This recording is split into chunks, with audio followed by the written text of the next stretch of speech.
her call again, and then she just added another phone number to the 13-year-old grandson who's possibly with the daughter. Step out with this. 2412. Veteran crisis hotline's calling in, so they have a female veteran off her medication. She's over at the safe haven. Detective 12, we'll check that one out. 6 Rumble, 2 1 started, get shots going. Also still saying stop, offender in custody. Please step forward. Thanks. If anyone else close might just let me know. Stand by, be back. 33. 3-3. I'm going to supervise the phone and I have a case report with the rest of that.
love hearing that. Come on, every time we do a show. What's up, everybody? Thank you for hopping in. Appreciate you. Beautiful day out today. Hope you all had a beautiful day too. Sad news. We're going to be getting into some breaking stuff tonight. We're going to be going to the Vigil for Audrii Cunningham here shortly after we get through the hellos. We'll be going through a vigil, and then we're going to be going through an episode with Nancy Grace. She was polled. This is the reason why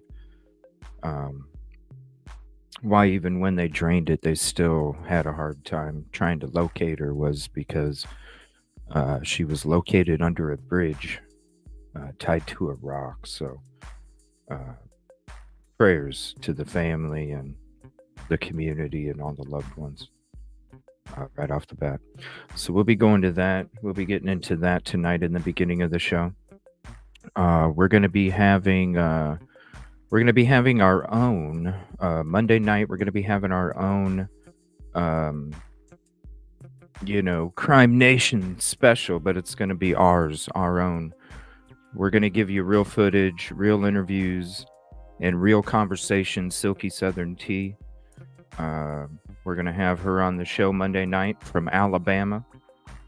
And we're going to have real footage and photos and everything, and we're going to kind of discuss it ourselves. So we're going to have our own special.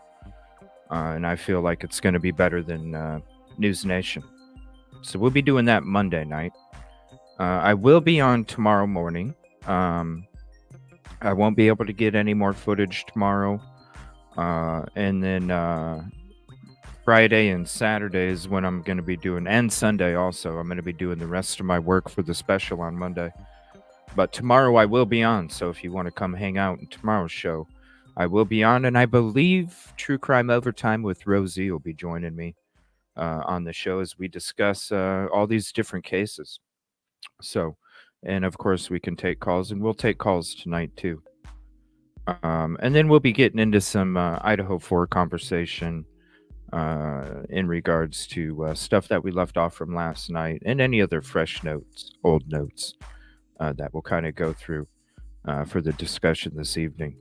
So we'll go ahead and get to the hellos, and then we'll get to the show. Thank you, everybody. I got a slight headache. It kind of sucks, but oh well. It's all sinus. It's the sinus stuff. And Kelly Miller snuck in there with a golden ticket number 1. I went to go share the post, and all of a sudden it was a golden ticket. I was like, some bitch. Some bitch. What's up, Caddy? Ticket number 2. Katrina, ticket number 3. Kim Kitty, ticket number 4. Diana, is it going to let me? Ticket number 5. Thank you. Excuse me. Jacqueline, ticket 7. Dre, thank you for hopping in. Appreciate you. Hope all is good. 49er, ticket 11. Thank you. I was like, son bitch. Like, got in there before I could even share the post. Yoli, ticket 12. Thank you. What's up, Biden Maha? How you doing tonight? Michelle, thank you for hopping in. Detective Golden, what's up? Dandy Patch, ticket number 9. Kelly, ticket 21. How are you? Ooh, look at that icon photo. I love using this one now because it shows you guys' photo. I like to do Detective, ticket 22. Thank you. All right, normally alerter. Well, I appreciate your comfort hitting them keys. Appreciate that. I know there's a lot of people are just comfortable enough to chill, and that's totally cool too. Like I said, I appreciate everybody's support, no matter how high or how low, because it's all of us, and I appreciate every single percent of it. Caddy, thank you. What's up, Mishy girl? And I mean it. Irene, how are you? Clauber, Danny, what's up? Can't believe you threatened. When did I do that? I don't know. Not. They put me in a group of people that do that, so I mean, you kind of are, right? I don't know. Maybe it's in Linda Lane footage or something. Melissa, hey, what's up? I did go through Linda Lane. I don't know. Look forward to that special. Yes, Monday night, Silky Southern Tea, Alabama. Indiana. We're going to be talking about it. I'm going to show you a little bit of footage. I'm going to show you a little bit of footage and photos tonight. What's up, Melissa? Ticket 30. It was too windy to get drone footage again, so I'm going to have to try again. It's supposed to rain tomorrow and rain a little bit on Friday, so maybe Saturday, maybe Sunday. We'll see. But it's 15 mile an hour. I can't. It just wouldn't. Oh, happy belated birthday, Melissa. Aw. That sucks. I don't even like my birthday's it's just another day, you know. I've had my adenoids and tonsils taken out already. So who knows? I just need actually I do have some Claritin. You know what? I'll get that in a break at some point. Yes. The same rope that was the rope that was spotted when he was pulled over a couple days before. Yeah, so it's something that it appears to have been planned out.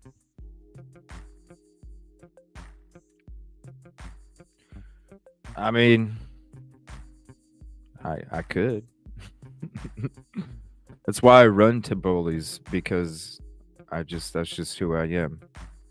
I just run to them. You want to bully me? Okay. Let's do it. And when they bully other people, I take it just like they're bullying me. I don't appreciate it. What's up, SM? How are you doing tonight?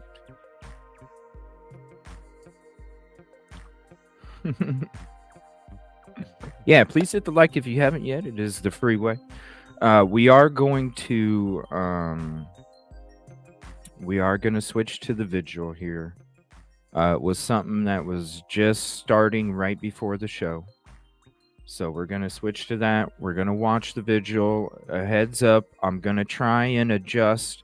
It may not be the loudest, okay? I'm going to try and adjust it because the audio was way the fuck off, okay?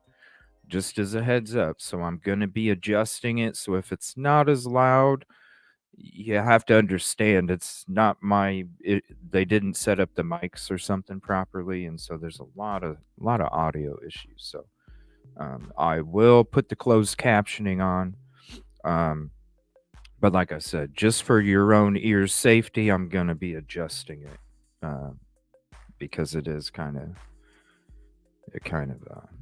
I just hope I don't get a sinus headache, because that's what I feel is coming. And normally I haven't had a really bad sinus migraine for like a year, and I kind of feel like one's coming. And normally, whenever that happens, I instantly go to bed because I fall asleep before, because I've dealt with it for so many years. I know when I feel it, I can feel it coming, and usually I'm like, okay, got to go to bed.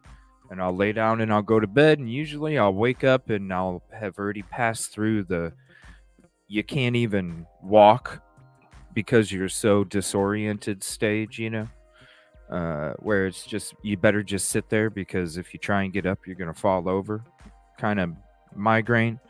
And I probably should go get that Claritin here in a minute, because I do kind of feel like one's coming, which sucks, but I'm still going to do the show. Screw it.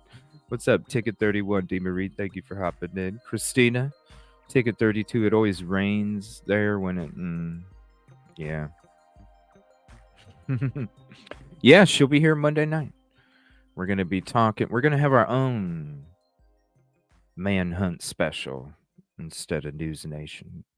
We're going to have real people on there, too, talking about what really happened. Real interviews. Not shit. You're going to see the same shit. I got the footage. And I'm gonna get a shit ton more. I still got through Sunday to work on my show, and I already have it up here. I just have to get all the stuff collected that's already up here, and then it's built, and then we're good to go. We're good to go. What's up, Tiffany? Yeah, we got something good for you guys. Monday night. Monday night. All right, so we're going to go ahead and do the switcheroo. Thank you all for hopping in. What's up, Matt? Sneak it in here real quick. As someone who has suffered migraine headaches for years, I can complete. Yeah, lifesaver. Yeah, I try not to take pain. I just don't really care for pain medication. I really don't.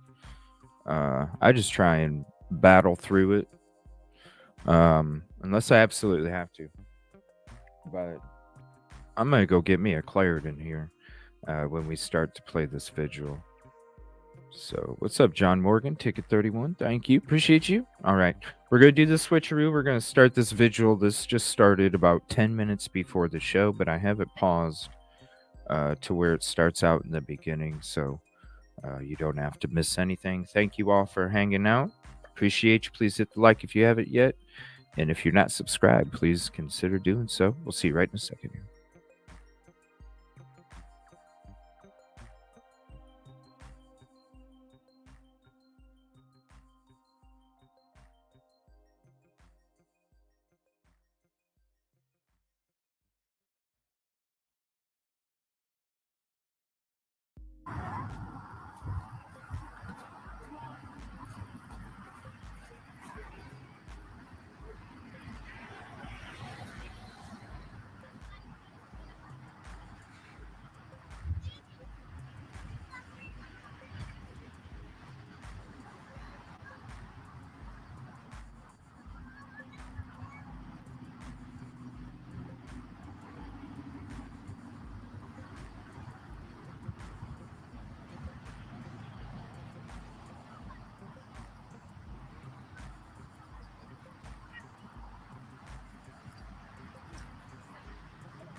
Testing, testing. Where's Jason?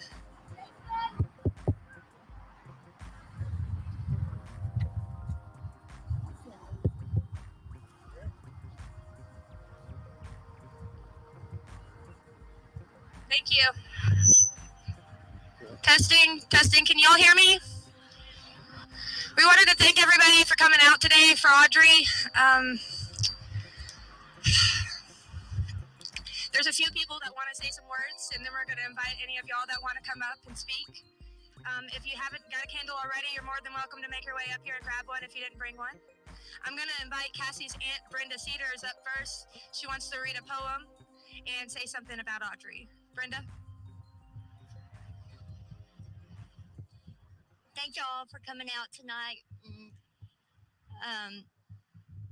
Tonight is just to remember Audrii and the life we all shared with her. I want to read a poem. There is a special angel in heaven that is part of me. It's not where I wanted her, but where God wanted her to be. She was here but just a moment, like a nighttime shooting star, and though she is in heaven, she isn't very far. She touched the heart of many like only an angel can do. So I send this special message to the heaven up above. Please take care of our angel and send her all of our love.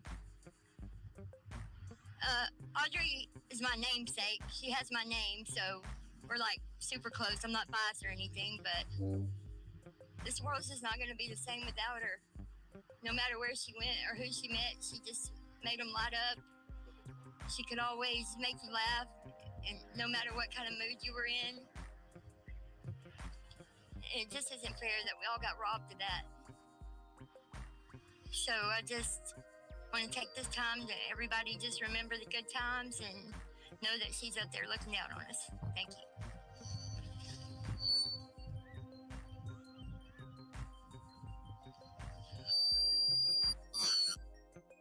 For those who don't know me, I'm Cassie.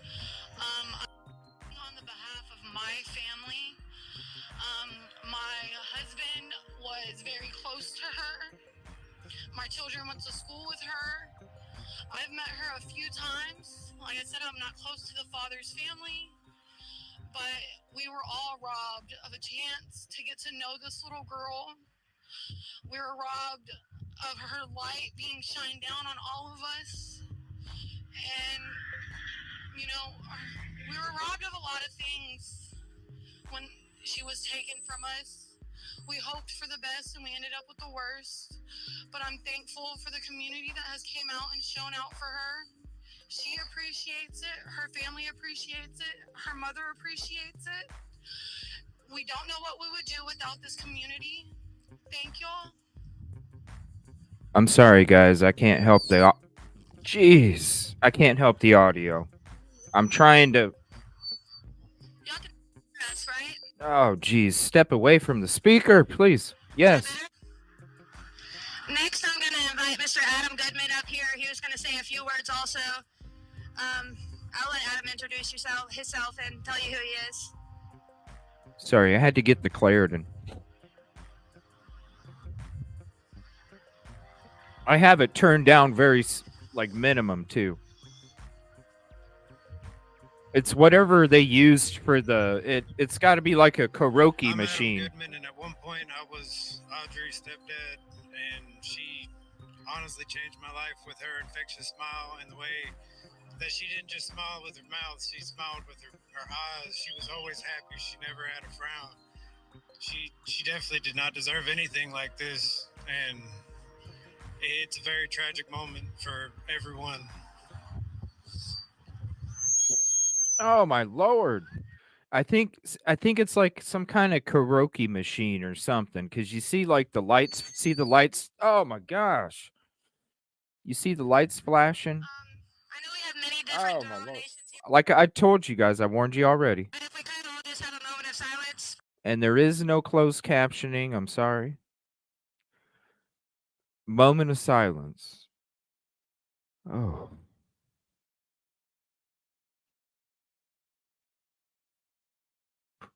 And I have a headache.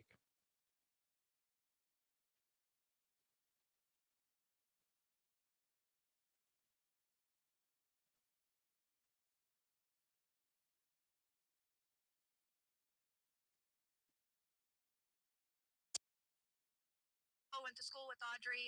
Unfortunately, her little girl couldn't make it up here today, but Casey has a few things that she would like to say. Close to your mouth. Yeah. So I know Audrii. Knew of her. Didn't know her like half. Probably y'all knew her. My babies did go to school with Audrii at Creekside. They also play with Audrii. Many birthday parties of What's my up, American cousins, Princess? little girls. Audrii's missed. There's nothing that you could tell Cassie to help a grieving mother. There's words. Everybody grieves differently. But I will tell you this. It may be 3 months from now. You may be sitting at home. Text Cassie. See how she's doing. Because it's hard. It's hard losing a child. It's different. Your child's not supposed to go before you are. But please, reach out to Cassie. Reach out to friends. Reach out to anybody who knew Audrii. Be there for them, no matter what. Late at night, midnight, thinking, message her. Message anybody. It's not just people who knew Audrii, y'all. It's the whole community. She was affected by everybody. People from out of town that I met today at the bridge, leaving balloons. It affected everybody. Audrii is missed. She had a smile. Oh, my God. She had a smile. And I'm going to tell you what. She never went without making a friend, because that's how Audrii was. She was very friendly, very nice, and very caring. So I want y'all to keep the family. Oh, my Lord. I noticed that some of Audrii's dad's side of the family was here. If any of y'all wanted to come up and say something, you're more than welcome to. Okay, that's fine. Brenda, did you want to? Okay, we're going to let Cassie come up and say a few words. She wants to tell y'all about Audrii. Am I standing here or walk away? No, I'm good. Oh, my Lord. You know, every bit of love and support that is here for my baby right now it's amazing. Just to see so many faces that I don't even know personally, but She was doing just fine, people. I'm at a loss for words most of the time, other than the fact that I am beyond blessed to be able to give birth to something that is, she was perfection. Oh my gosh. And, you know, Oh as my a parent, gosh. we're all biased that we think our kids are perfect, you know, but it just is what it is. Okay, I'm gonna pause it real quick because I was already on the border of getting a fucking migraine from hell. Do you guys do you want me to play it or do you like it's up to you. I'll drop the link in chat if you like what do you guys want? Do you want me to play it? Do you want me to just play it and take my headphones out when it gets too bad sometimes or something? There is no closed captioning on this. I've already tried that memory. I tried it in the beginning. Yeah, there is none. What's up, Katrina? Oh my lord. I mean, the Claritin's already helping. The Claritin is already helping, and then all of a sudden this is like making it go backwards. I'm like, shit. Let me just play it at a really low. Oh my gosh. Hold on. Maybe they fix it. But I'm truly blessed to Please have fix birth it. to such an amazing little girl. Somebody, I just come wanna, on. once again, thank all of y'all for coming out. And if y'all would like, y'all can go ahead and light your candles, and we'll start getting that done. That's too bad that this Hopefully, with all of happened. our candles together, it'll be bright enough. You know, maybe she can see it. Freaking karaoke Maybe machine. she'll see all the love and. Look at that. They got headphones right there. No wonder. Look at that. A pair of headphones on the speaker. Come on. No wonder you're having freaking issues. The feedback. You see them pair of headphones right there? Oh, you don't. Hold on. Look, the pair of fucking headphones right there.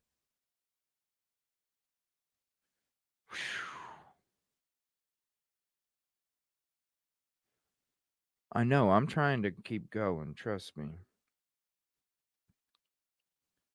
Oh my. I'm sorry, Jay. It ain't me. It ain't me. Ticket 36. It ain't me. Oh my lord. My head. Look, that frickin' headphones right there at the bottom.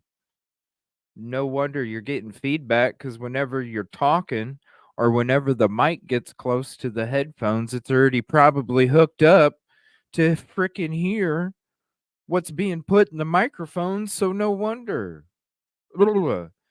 Everybody keeps asking. There's no closed caption. I tried it in the beginning. I warned everybody. I warned everybody before we even started that there was audio issues and I was going to be doing this a lot. So I can't help it. I can't help it. If somebody has a version that has closed captioning, let me see. Let's see if there's another version. Oh, my ears. Let's see. But it's not. We got to have closed caption. Let me see. Because we can't listen to it. They done fucked it up. Oh, my lord. Oh. Like pop my ears. They're itching. Yeah. Is there another version here? Let me see.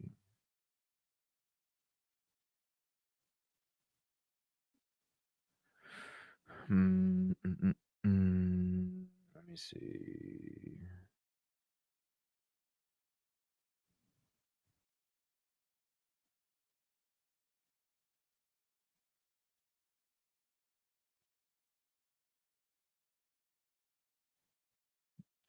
No, I'm just finding little short videos.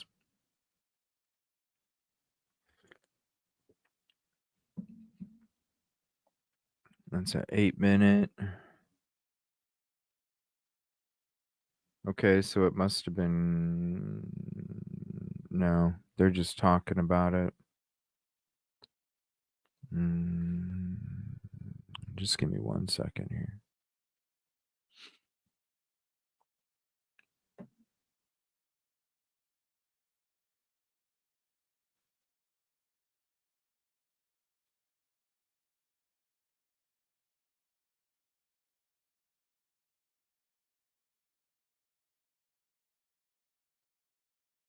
City of Moscow stated the city address.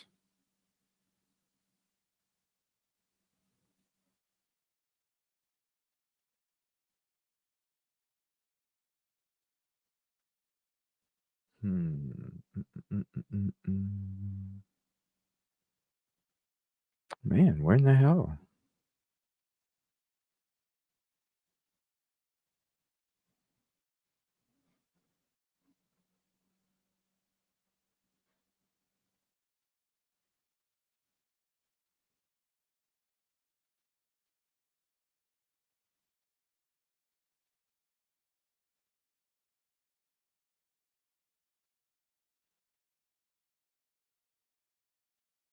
Yeah, I'm not finding one, so I'm gonna go ahead and play this one. Support that come together at once. So thank y'all. Sorry, I got to get back to your chat here.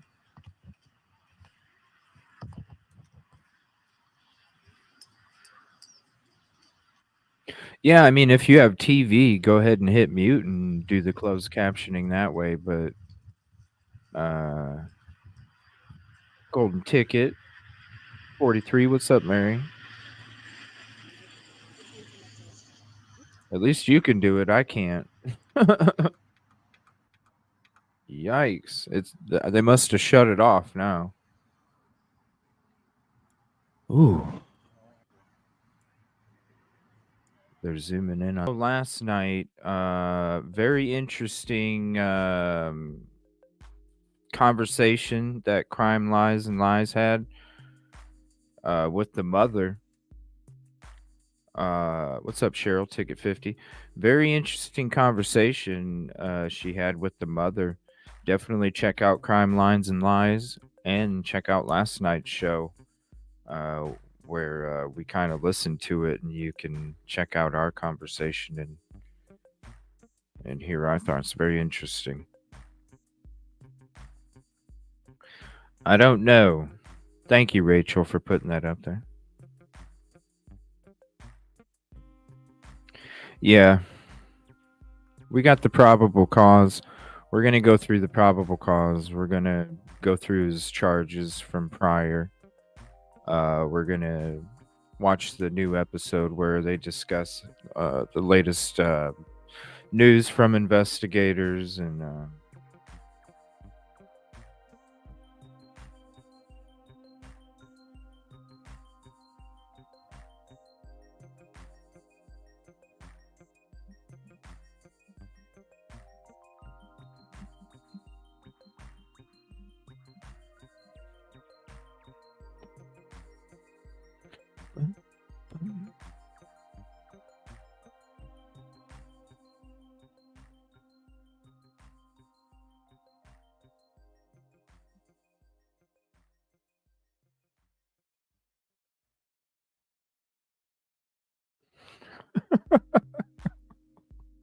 sorry, SM.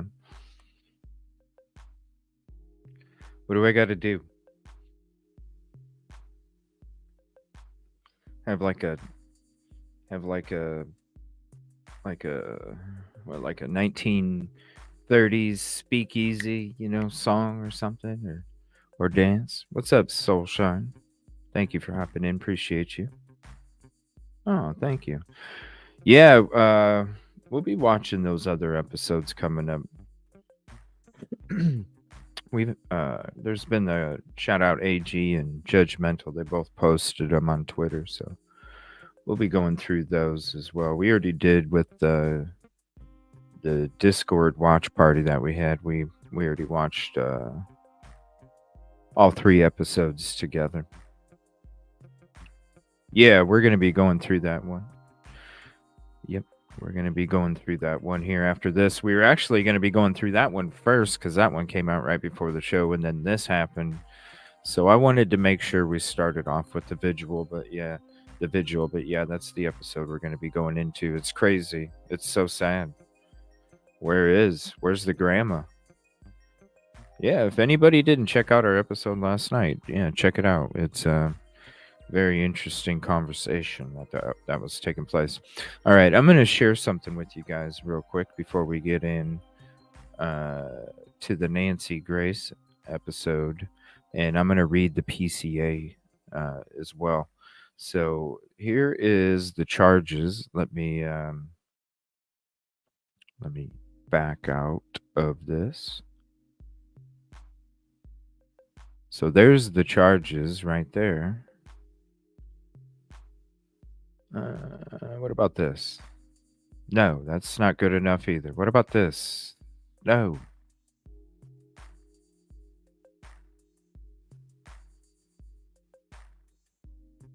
All right, we'll just put me over here.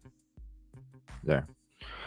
So, 2001 possession of M, 2002 assault of a public servant, 2003 possession of a dangerous rug, 2003 assault of a public servant, 2003 possession of leafy evading in 2005 arrest or detention, 2006 theft or more of 1,500 but less than 20,000, 2006 possession of the yank, 2007 enticing a child, 2009 unauthorized use of a vehicle, 2010 aggravated assault with a deadly weapon, 2014 theft of property less than 500, 2014 reckless driving, 2019 assault causing bodily injury, 2020 harassment, 2020 unauthorized use of a vehicle, 2023 resisting arrest, search, or transportation.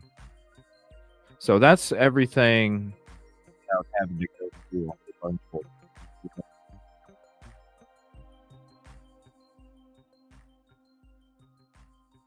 All right, give me 1 second. We'll switch to this now.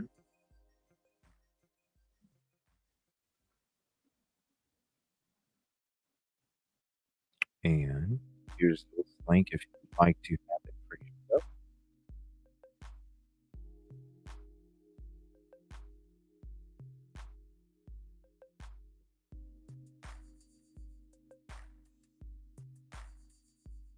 I know it is. Sorry again about those audio. I don't know why people have headphones and speakers. All right, so this is the probable cause of Don Stephen McDougal. DonStevenMcDougal. There's a lot of common misspellings going around about the person's name. So instead of accusing the wrong individual, you just got to double check and make sure the spelling's correct. That's all. Because you could be putting an innocent person in harm's way. We never know. Refused to sign the warrant. No bond. February 24th.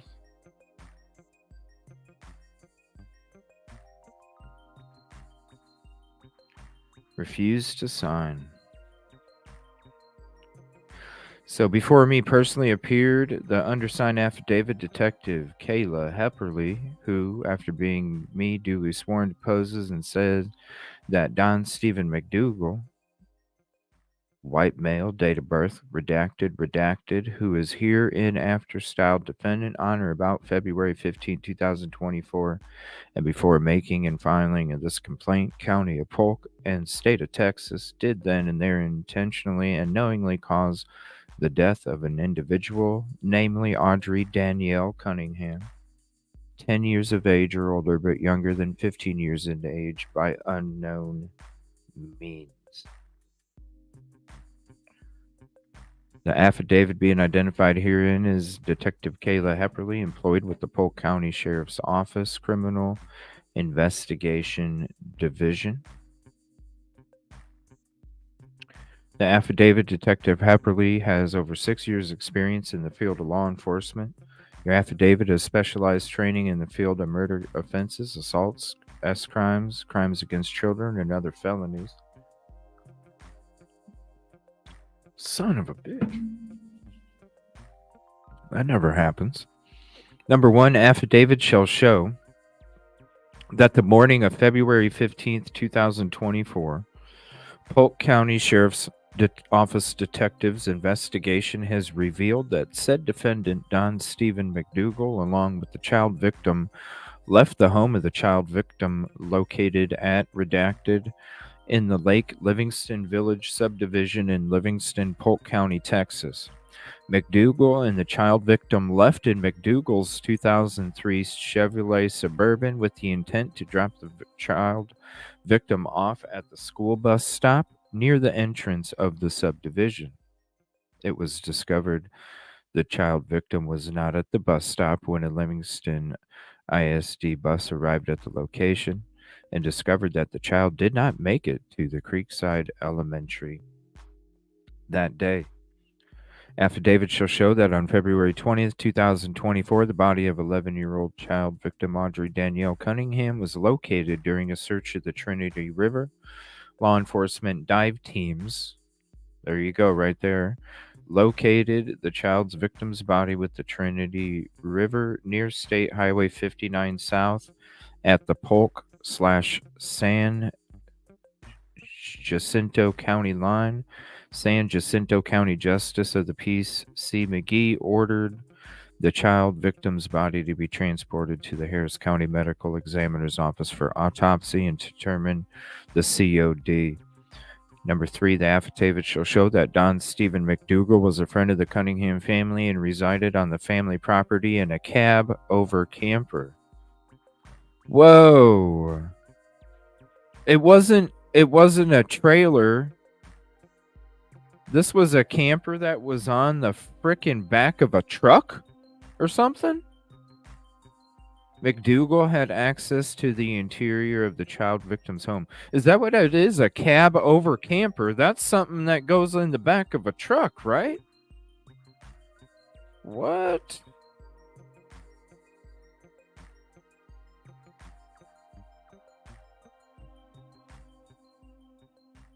What's up, Harley Ryder? Is that what I'm hearing? That this dude was living in a frickin' camper on the back of a pickup truck or something?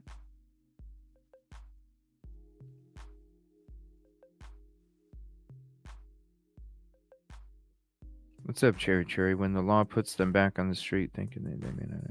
Yeah. That's why I always said if you're interested in oranges, but you're supposed to be interested in apples, you can't just tell somebody, "Hey, you're interested in apples now." It don't work like that. I'm sorry.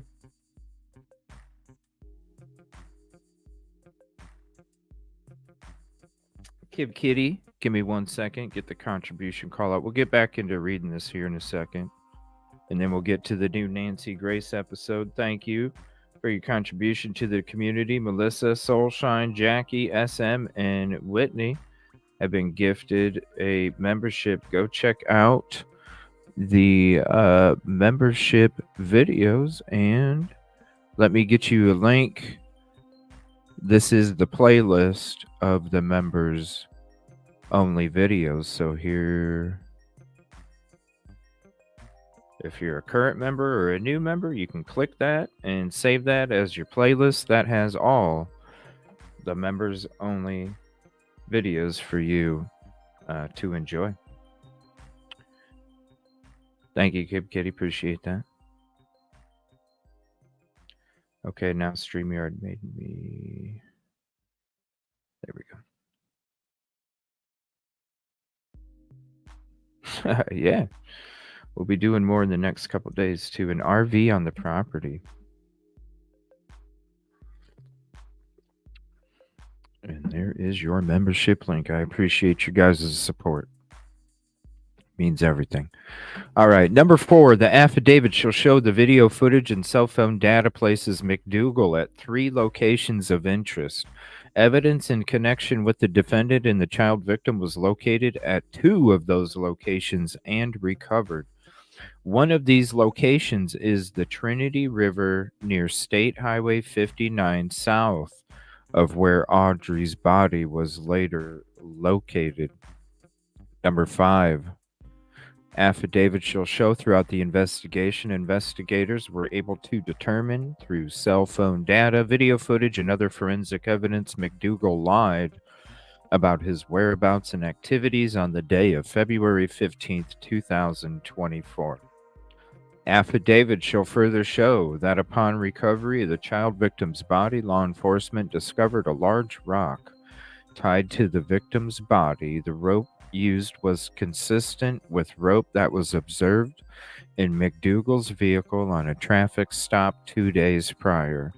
Number 7, affiant shall further show that through investigation there is sufficient evidence to show that on the date of February 15th, 2024, said defendant Don Stephen McDougal committed the offense of capital murder. And that was dated yesterday.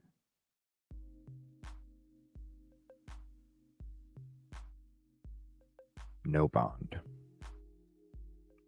So there you go. Again, if you didn't catch that link, shout out, Caddy. Appreciate the hard work you do for the community. There's the link for you guys if you guys would like a copy of your own.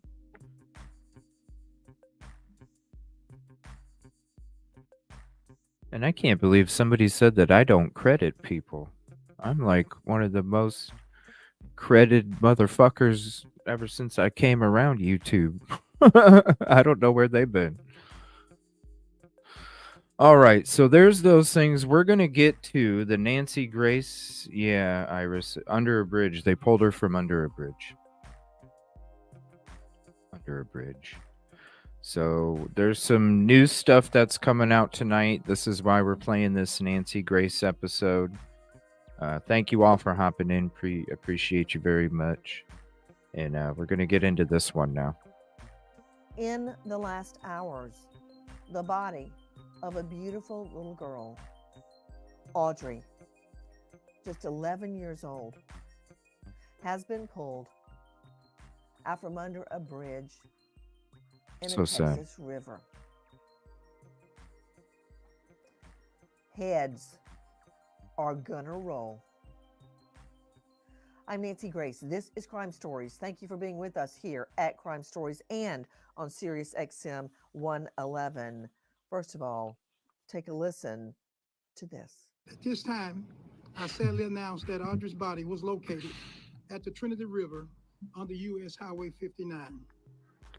As a result of today's developments, I will discontinue the Amber Alert for Audrii, and I want to thank DPS, Department of Public Safety, for all their help in this alert.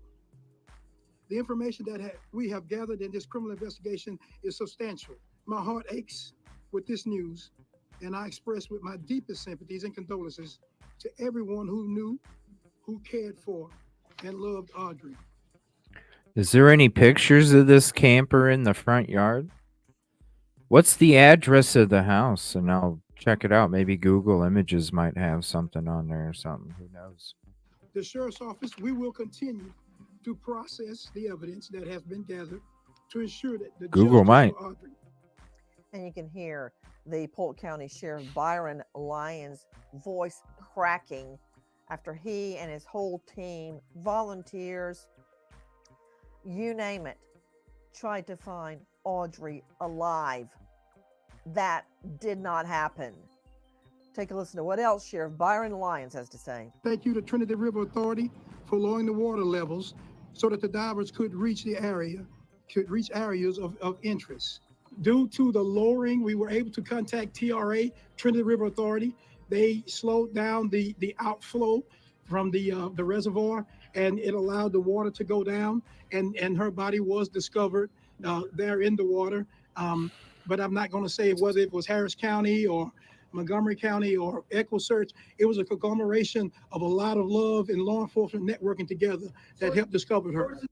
I've done a lot of dive searches, but never have I seen the water actually lowered in a body of water in order to find a body. For those of you just joining us, the body of an 11-year-old girl, Audrii Cunningham, has been found.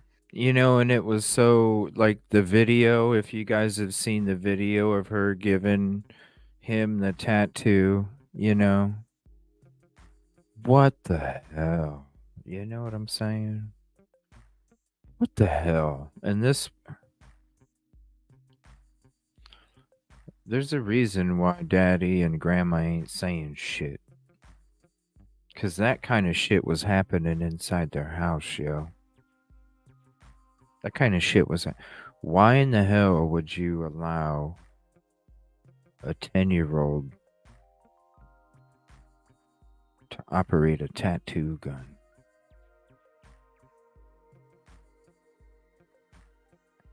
Especially doing it on a older gentleman in certain areas. What the fuck were you allowing in that house? Joining me in all-star panel to make sense of what we know now, including a man that predicted the defendant would attack again after the defendant attacked him. Did he go to jail? Hell no. That's why he was out to murder What's up, Audrii. Leah? Yeah, that victim joining us. But first, to Bob Price joining us, associate editor, senior news contributor. You can find him at Britbart.com. Bob, thank you for being with us. Tell me about the discovery of this child. Well, Nancy, thank you for having me on to discuss this. It's what it sounds situation. like, people.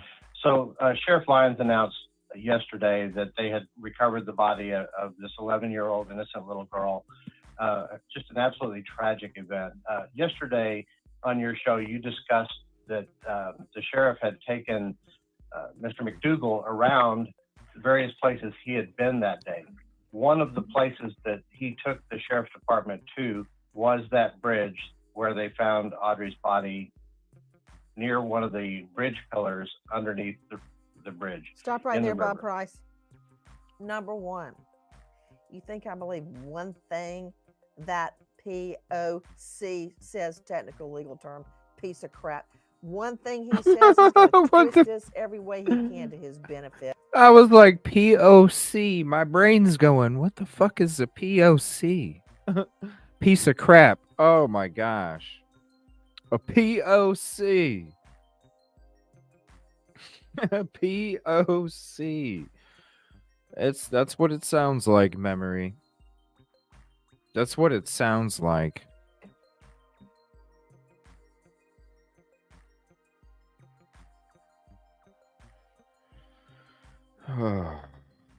That's what it sounds like. Katrina Miller, contribution call out. Want to say thank you for your support.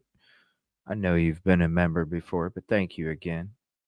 YouTube needs to do better with that, especially for all you that do the supporting, you know, because that's where they make their dollar as well.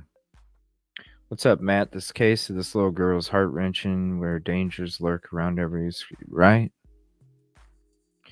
You know, I don't understand it. Had to renew. I know. I don't know why it didn't. You know, I don't know. YouTube needs to be better. It's so, I don't understand it. It's so buggy.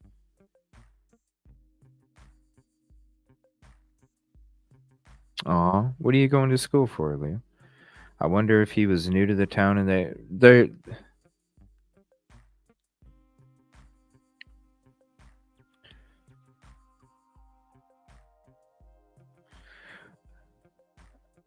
I mean, they don't, how do I explain this? These are the types of people that you'll be seeing them, like if you're having a cookout or something. These types of people are where they're playing with the children goes, beyond, it's like, whoa, dude, like, oh, it was an accident. The fuck it was. The fuck it was. Now, yeah, they're good at hiding, right? But man, you got a 10-year-old giving dude a tattoo right there. You know, that doesn't. I'm sure they were, hey, yeah, we're great buddies. Hey, what, dude? You came out of nowhere. Who the fuck are you? That's what I'd be saying. Who the fuck are you? Why are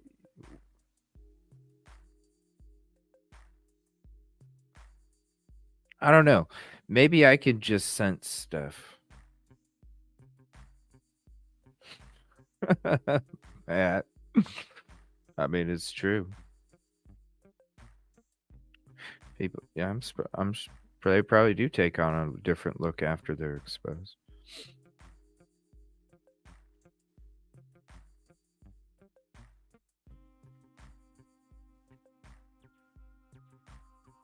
Who knows? It's going to be interesting to find out what else comes out. We still need to hear from the grandma and the dad, and I wouldn't be surprised if they were all looking the other way because of some kind of helping out, right? Helping out. Man, he is creepy. He is creepy, James, but he does help out a lot. Right? He is creepy, James, but he does help out a lot. I think it's going to be that kind of situation. You know?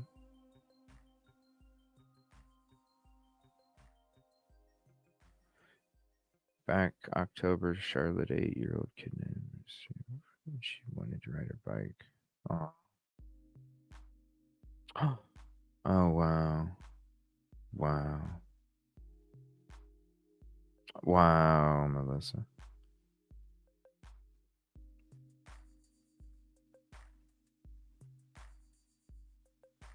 You know what I'm saying, Yoli? Like, if that don't raise your antenna as a frickin' parent, or you allow that, that's what I'm saying. That's why I'm coming to the I don't know. I still need to hear more, but last night I'm going, it sounds to me like dude was staying on the property, and it's like, hey, he is a creep, but he really does help out a lot. Look the other way. He's just playing. No. Because you know that the grandpa was the one that was working all the time, supporting the household. The grandpa was working. The dad was working. You think they're gonna let dude? He may not have had. Maybe he was getting paid under the table, cash. You think they're gonna let some dude park in the back of their frickin' property for free when you got all these other dudes busting their ass to make money? I don't know. And then at the same time, you have so many people busting ass to make money. Where in the fuck's your money going? Why in the hell do you have so many people busting their ass to make money when you have people living there that normally wouldn't be living there? Where in the fuck's, I'm telling you. I'm not saying I'm 100% right every time, but damn. When you smell a steak, you smell a steak, not a hot dog. You know what I mean? You smell a steak. I smell a steak. I don't smell a hot dog. I'm sorry.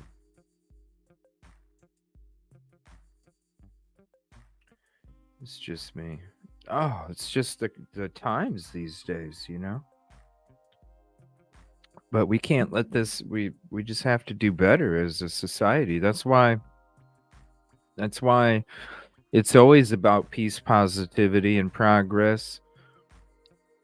Even when there's a big heart and even when there's a big boot, because 150% in being about peace, positivity, and progress is about evolving together. When you break it all down, It's about evolving. We're progressing, but we're doing it together. Because that's the only way that we can win.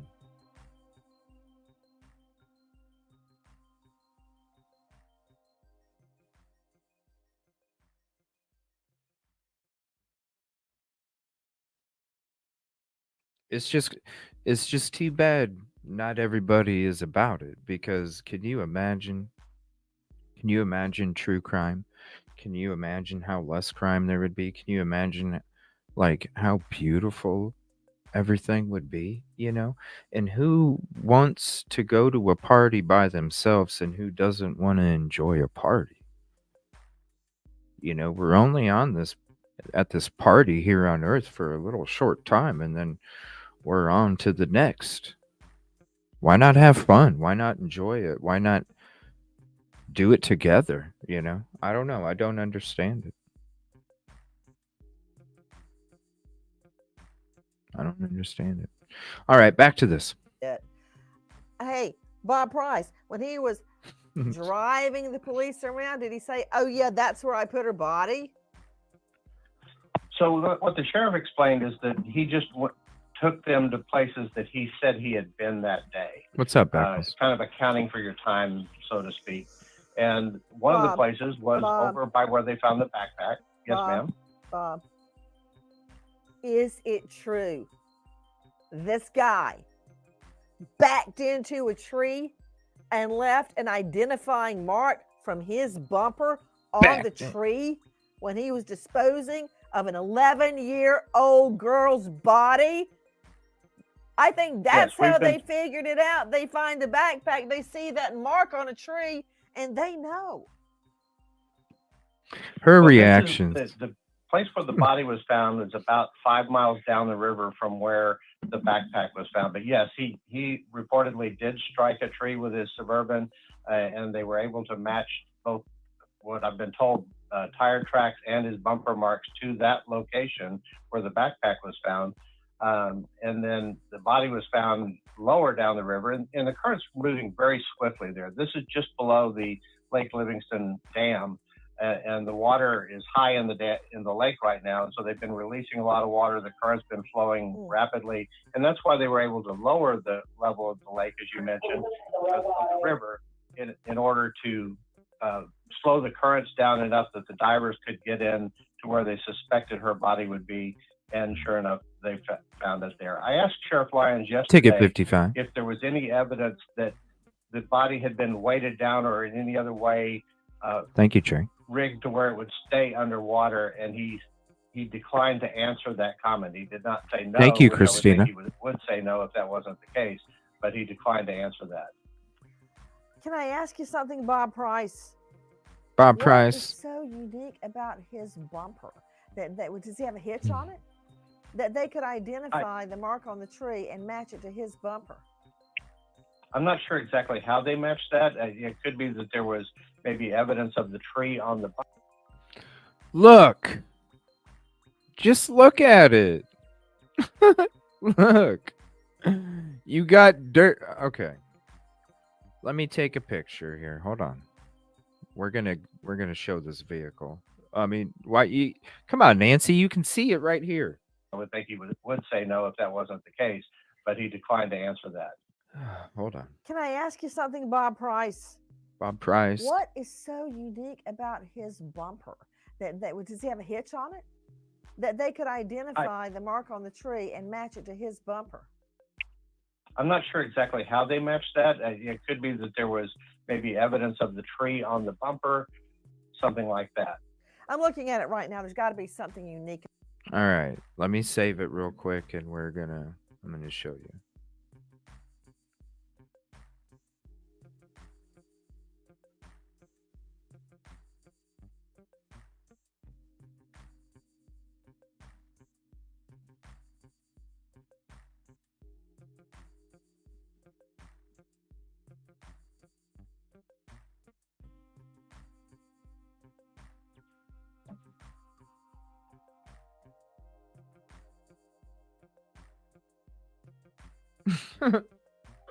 Hello. Look, you got dirt. You got dirt. Nothing over here. You got dirt. You got dirt. You got dirt. You got dirt. The dude was backing in somewhere and he hit a patch of mud and frickin' slid down and bumped into the tree and then had to get himself unstuck. I'm just guessing. The dude was backing in, got in a little mud pit, slid down, bumped into the tree. That's why you got the damage on the side of the bumper. I'm sure there's some paint that's on the tree that came off of the bumper. They could have probably seen where he got stuck because of the dip from it. Okay. Hey, look at this, guys. This is out of the ordinary. Somebody must have got stuck in the mud. Oh, look, there's some paint on this tree. Oh, interesting. It's one of the spots that the dude took us to. Come on, Nancy. I mean, come on. That's what I mean. I'm just guessing. I wasn't there, but to me, that says backed in, slid because of him, got stuck in the mud, bumped into the tree as the vehicle was sliding down. Bam. That's what stopped his vehicle. That he was probably like, thank God for the tree. Because probably if it wasn't for the tree, maybe his vehicle would have kept going. Who knows? I'm surprised the dude didn't take it to a car wash. You know? You're going to drive around with mud. Yikes. That's just my opinion though. I'm not an expert like other people. About that bumper, maybe there's some paint on the tree that will Those match clip-on up. I mean, private eyes. You can forensically identify a type of paint from a car and trace it to the year, the model, the make, the look at the front tires, and then go back to his vehicle and find, if you take the time, forensic evidence of tree residue on the bumper. That said, joining me now, in addition to Bob Price, Associate Editor, Senior Bob News Price, Britt Bart, longtime friend and colleague, the gold standard. Mark Class is joining me. Mark Class, founder of Class Kids Foundation at classkids.org, has devoted his life to finding missing children after his beautiful daughter Polly was kidnapped and murdered. May that perp rot in hell. Mark Class. You're right. They can test the soil because of the different pH levels in the soil. I just so many thoughts colliding in my head right now, because when Bob Price, our investigative reporter, what's up, Sherlock, is speaking, he's talking about the currents and the cold water and her body under a bridge. All I can think about is this little girl's body going along with the current, dead, probably face down in that cold, cold water till it lodged under a bridge. An 11-year-old girl, Mark Class. Let it rip. Well, listen, Nancy, before he lowered her body or tossed her body into the river, he exposed this child to the worst possible nightmare that anyone could even envision. I mean, she was taken to this place. She was murdered by this guy. She was most likely sexually assaulted by this guy. And he went on with his day after this. This is a guy that has a criminal history, somebody that is known to have caused harm, yet he was given access to this child. I don't understand this dynamic at all. I don't understand what the priorities were with this little girl's family, that this guy could even have access to then commit the horrendous and dastardly deeds that he did. I want It's to follow up. absolutely obscene. Hey, who's this speaking? It is obscene. That was Bob, sorry. Hey, Bob. Bob Price, I was just about to go to you. Bob Price, investigative reporter, joining us from Breitbart.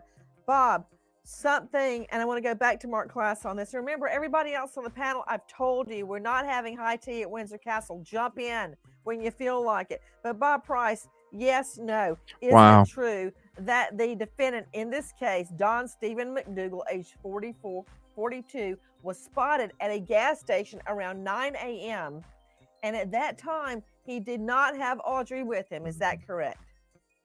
Yes, video evidence has proven that up to be true, according to what we've heard. It's just absolutely obscene that this man was within 1,000 yards of this little girl at any time. This father, it's very evident. The man is covered with neo-Nazi tattoos, Aryan Brotherhood tattoos, SS. A Nazi swastika, for Pete's sake. Yes, all of these kinds of things. And in pictures, he's doing the 1-2, AB, Aryan. Speaking of pictures, I'm going to take a slight turn real quick to shout out another creator on Twitter here. I want to say shout out to Stormos. Speaking of pictures,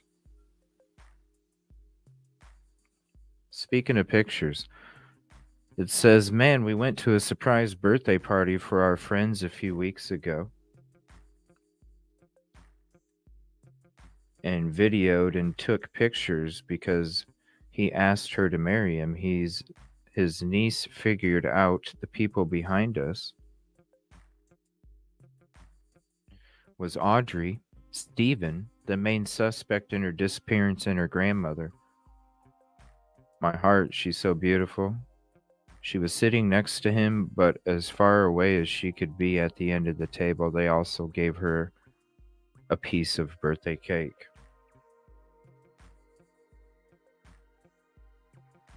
So that's her right there. That's Stephen. That's the grandmother with the blue hair, the dyed blue hair. And see the person right there with the tan hat and the jean jacket or blue shirt? I bet you that's Dad.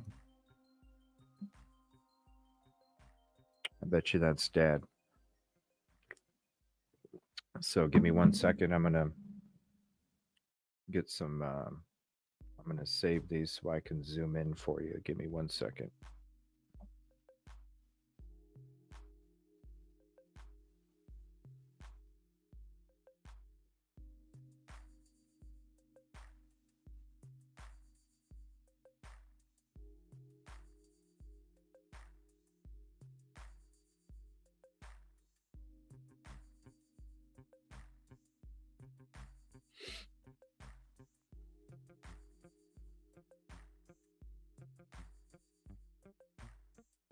And then you guys can take screenshots if you want to.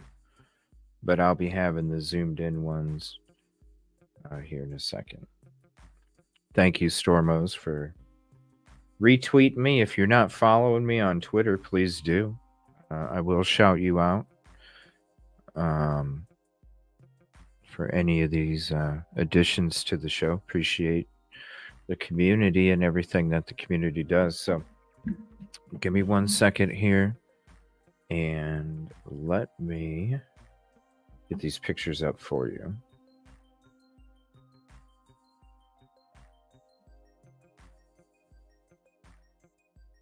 Okay, all right.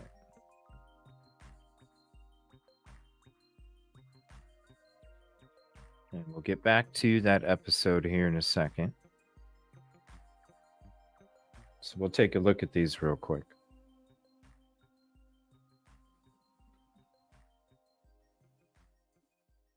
See that gentleman in the hat right there? I think that's Daddy.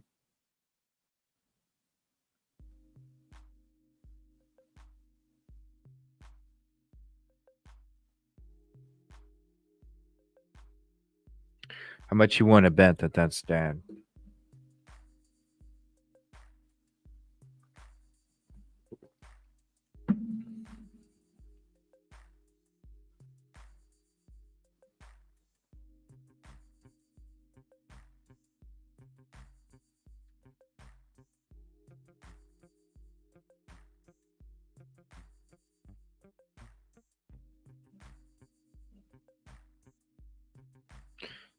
says right here.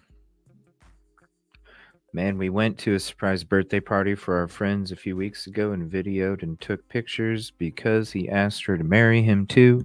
His niece figured out that the people behind us was Audrii, Stephen, the main suspect, and her disappearance, and her grandma. My heart breaks. She's so beautiful. She was sitting next to him, but as far away as she possibly could be.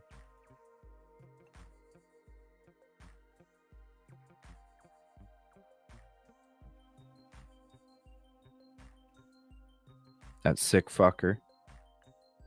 There's probably a reason he sat over there too, that sick fucker. Latitude Ticket 70, thank you. Appreciate you for coming in. That sick fucker.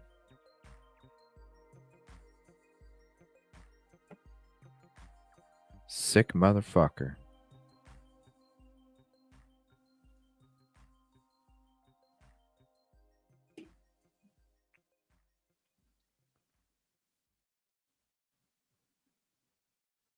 Oh no, I got a weird feeling that they just were cool because, you know, look the other way.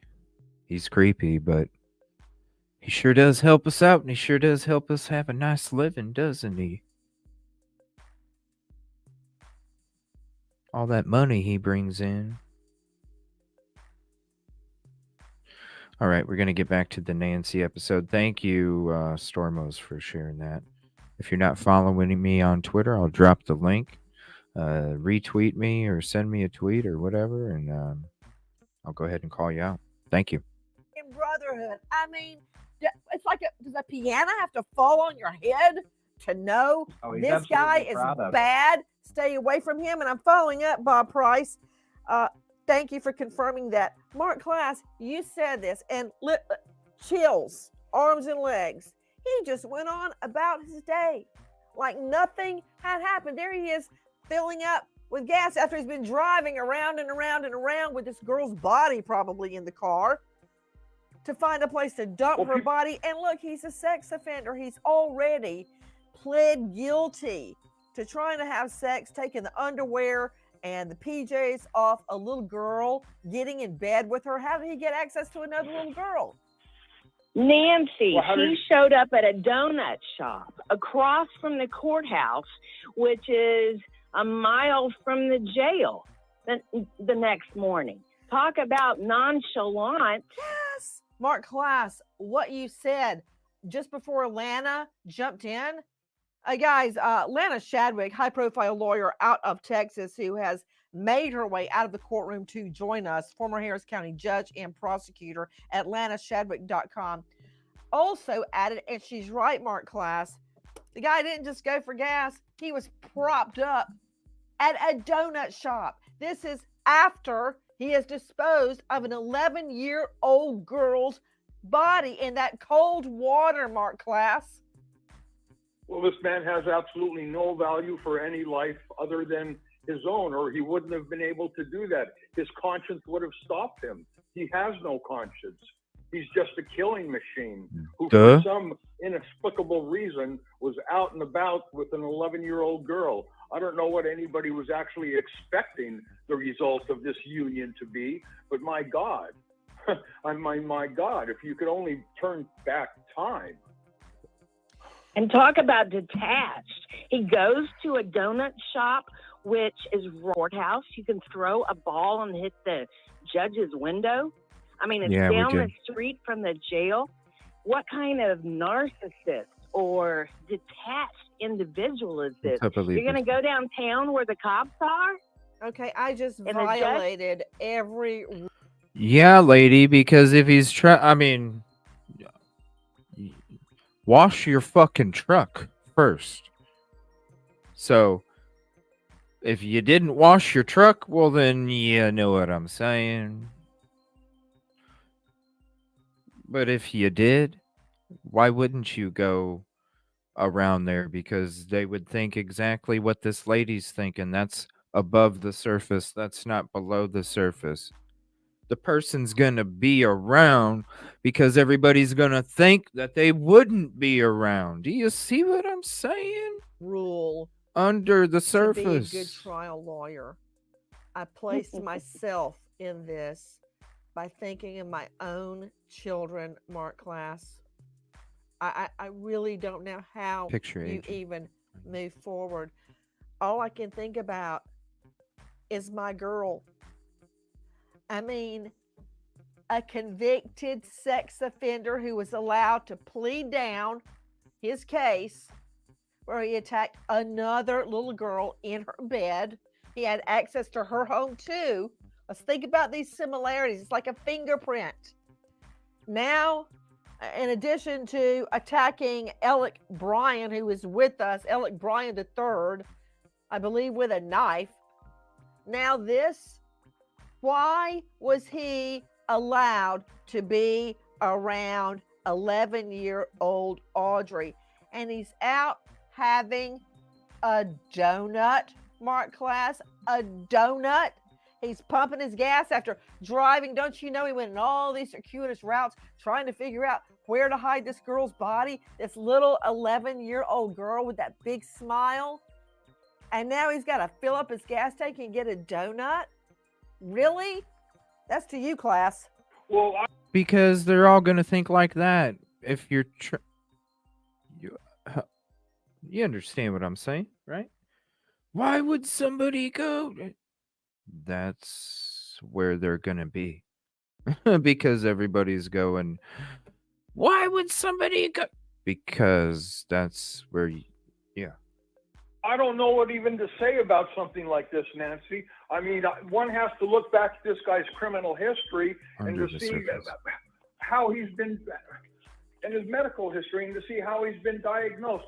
I've spent my life trying to keep people like this away from little children.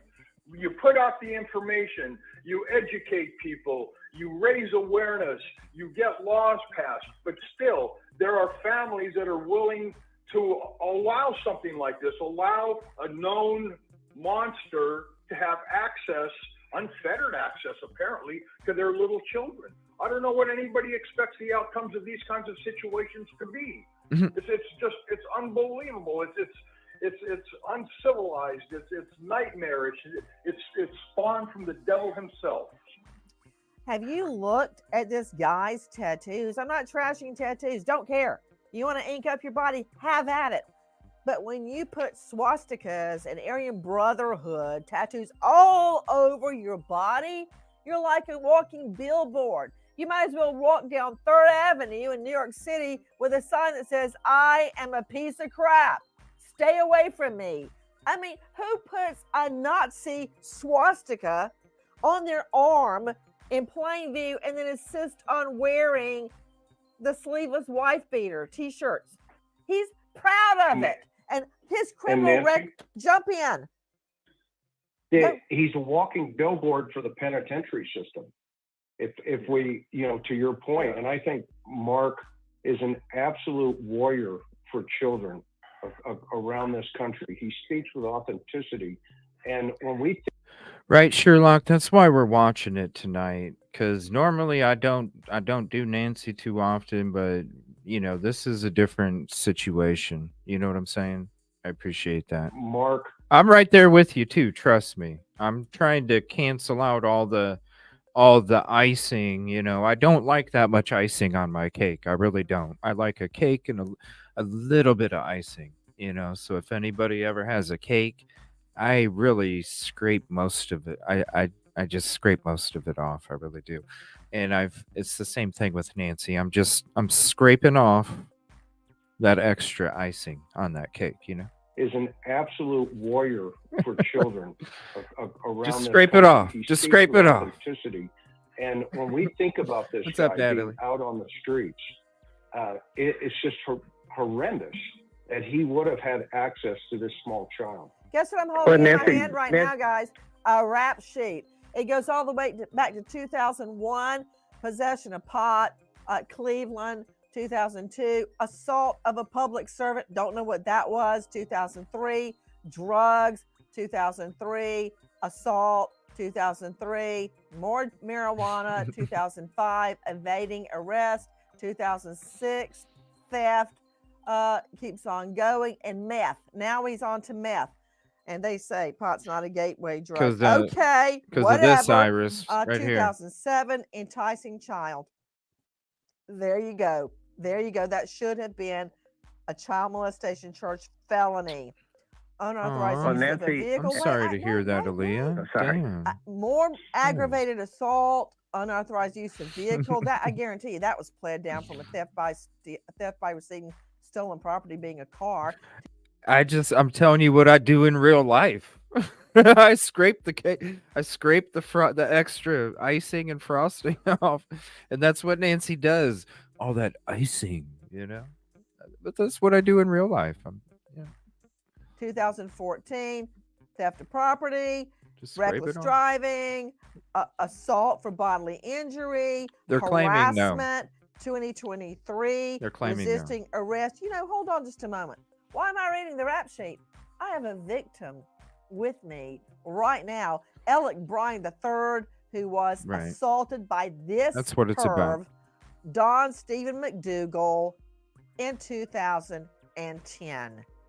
Alec Bryan III, what happened? Well, he Whoa. started working at the place I was at, and Which Whoa. was friends brought him over to What were you quick working? car. We worked in an oil change place Okay. in Crosby, Texas. Yep. Oil And, change place. Some friends brought him over to my house, and he got a little belligerent when he was drunk and started making comments and actions towards one of their wives. And Whoa, we threw him out of the house. wait. Alec Bryan III. What kind of comment did he make to a woman? Yes, SM. Oh, he was Yes. basically he was grabbing her and hitting on her like he was trying They to, better be. you know, They better do be. inappropriate things with her. I'm just listen. Last night, I already started after we did our show last night. I'm going. He helps out too much. He helps out too much. Give me 1 second. I'm gonna shout out Detective Golden. Give me 1 second. Share some pictures with you guys. This is fucking nuts. That's the damn camper.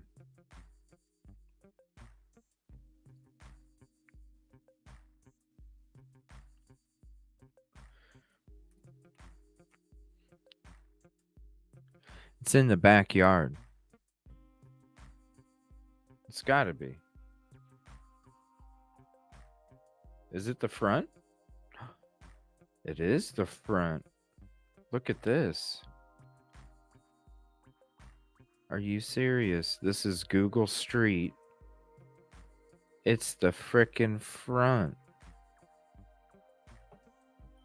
Hold on. Give me 1 second.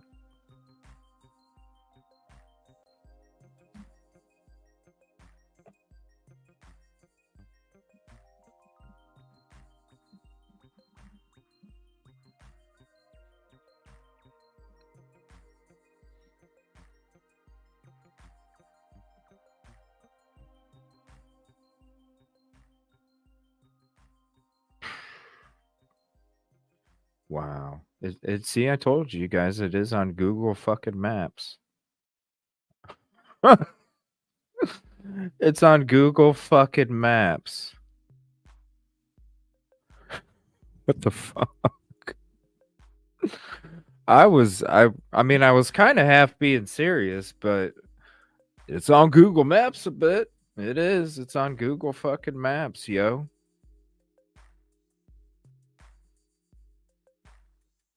What the fuck?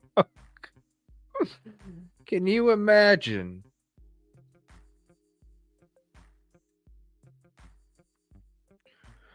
Oh.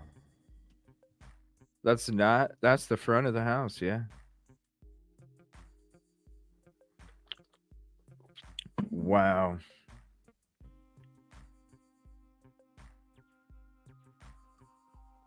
Well, here's the thing. They're right next to the frickin' what is it? The Gulf of Mexico? They're right next to the Gulf of Mexico. I mean, literally, it's right on the other side of their fucking house. 'Cause look. See? They're on the Gulf of Mexico. Like, Their backyard is the Gulf of Mexico, so maybe it is a expensive house.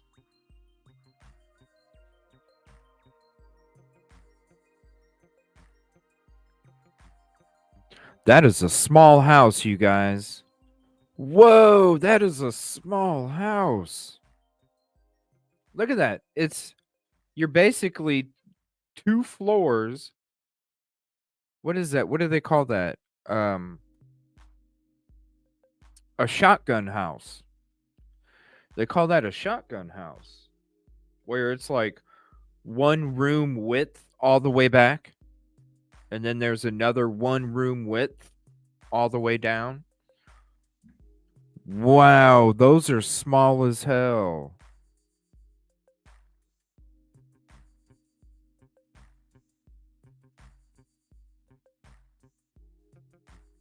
And he stayed. Oh my gosh, imagine. Oh, look at this. This is so fucking creepy.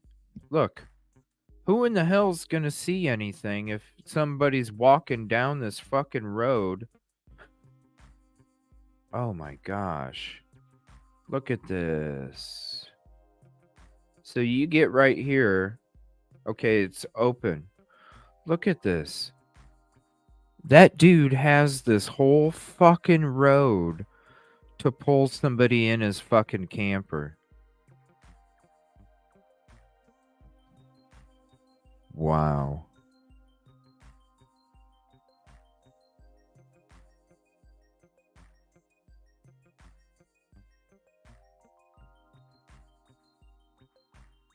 Look at this house. Ain't nobody seeing shit. Look at this. He's got this whole fucking road almost. Look, okay, so that house might see something, right? And then look. Bushes. What's up with this house? Look. Oh, that looks like the back of the house. The front of the house is facing towards the Gulf. So who's really going to be looking at the back of the house, right? Bunch of freaking trees. Camper. Nobody. Look at this. Nobody ain't seeing shit until you get here. And that's if you're lucky, because you got a bunch of trees here. And their house is way over here. So really, from this end of the road, jeez, this whole fucking road. Wow. I can't imagine. I wonder if he did more at this trailer. I wonder if he did more at the trailer.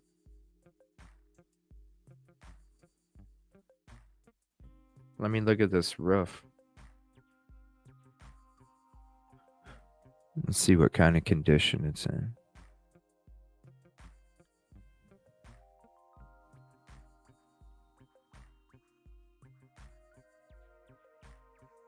Even though it's discolored, it's not too bad, but that discoloration, because of that tree up above.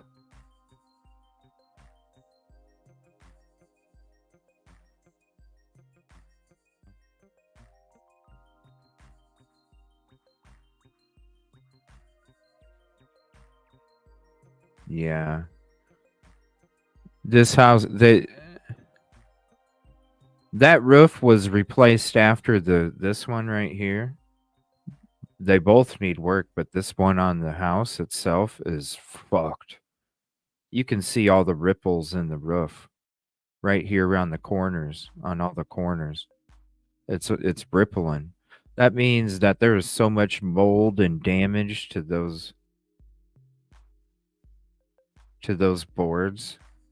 I wouldn't be surprised if there was a humongous mold and leak issue in that house. Man, that house had to be so fucking moldy, yo. Looking at that roof, especially on the right side, not only the left is like, that's already a breeding ground for mold already when it comes to the roof. But the one on the right side, man, I can't imagine. They had to have had their walls. I mean, I can't imagine. What's up, Tracy? I can't imagine the mold issues that would have been going on there. And That's not good for your health either, because that could put you in the hospital. I wonder if she was sick a lot. I wonder if Audrey was sick a lot. You know what I mean? You get that in the air. You start getting sick all the time. Shout out, detective. Thank you. All right, back to this Nancy Have Grace. sex with her. Pretty much, yes, ma'am. Did he touch any of her private parts? Okay, so this is at a friend's party, and this is the guy that says he witnessed him He's doing one of their wives, and Whoa, we threw him out of the house. wait. Alec Bryan III. What kind of comment did he make to a woman? Oof. I can't imagine living. Oh, in- he was grabbing her and hitting on her like he was trying to, do inappropriate things with her. Have sex with her. Pretty much, yes, ma'am. Did he touch any of her private parts? Grab her rear end, touch her breast? What was he saying? Jesus, Nancy. He was just talking. I don't know where he touched her because What the fuck, Nancy? I wasn't that part of it, but she had come out and said that he was groping her and that he was saying lewd things about her and how he wanted to have sex with her. And I'm sure he didn't say, I want to have sex with you. I'm sure he said something Yes, along the lines of, I want to F you. I gave up cursing, so sorry about that. Alec Bryan III, and this is in a public place with a group of women and men around. Yeah, this was at my house. So Alec, if he would do that in front of grown men and women, grope a woman, what would he do with an 11-year-old little girl all alone in his SUV? Probably more Or than that all wife. in her And they home. can't defend herself. She Right. couldn't defend herself. And in her mind, this is daddy's friend. You know how hard it is to get child molestation victims to speak out? They don't even understand what's happened to them. And this is daddy's friend. What's she going to do? She probably thinks, well, So they daddy went on knows. and it's- vacation together. What? They went on vacations together. Okay, what? Father did? How do you know this? Please tell me what you know, Alec Bryan III. There is a Facebook page called Justice for Audrii Cunningham, and there are pictures on there of them in a vehicle. Dawn. Wow.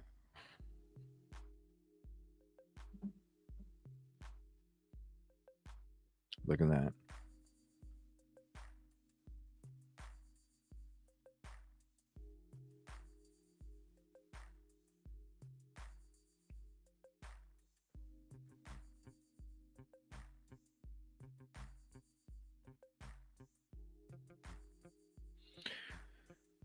So sad, especially when this could have been prevented because there was a previous victim, the enticing one. She's coming out and she's been speaking too. Understand what's happened to them. And this is daddy's friend. What's she going to do? She probably Right. thinks, well, So they daddy went on knows. and it's- vacation together. What? They went on vacations together. This is crazy. Okay, what? Father did? How do you know this? Please tell me what you know, Alec Bryan III. There is a Facebook page called Justice for Audrii Cunningham, and there are pictures on there of them in a vehicle. Dawn and Audrii and a group of family members going on vacation to Florida. Back to you getting attacked. So the woman comes out and says, this guy is groping me. Then what happens? Well, her husband tries to fight him, and I stop him, and we just throw him out of the house. You Yeah, darn right. The because- husband better try to fight him. If David Lynch didn't punch the daylights out of him, if it were me, we'd be looking at a divorce lawyer right now. So the husband goes in, he tries to take a swing at McDougal. You break it up, and then what happens?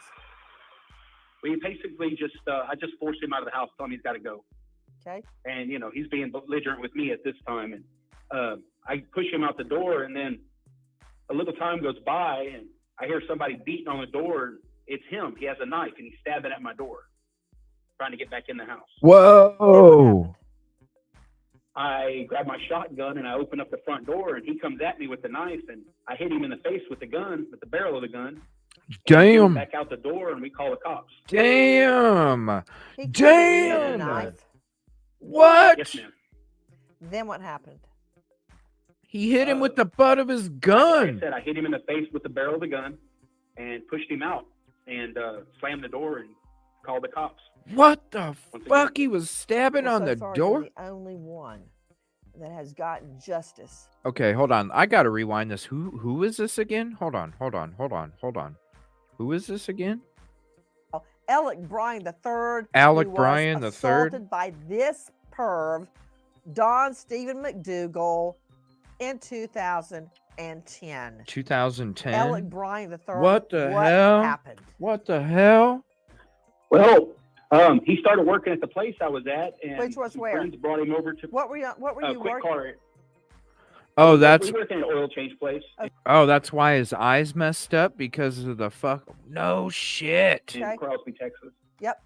And some friends brought him over to my house, and he got a little belligerent when he was drunk and started making comments and actions towards one of their wives. And Whoa, we threw him out of the house. wait. Alec Bryan III.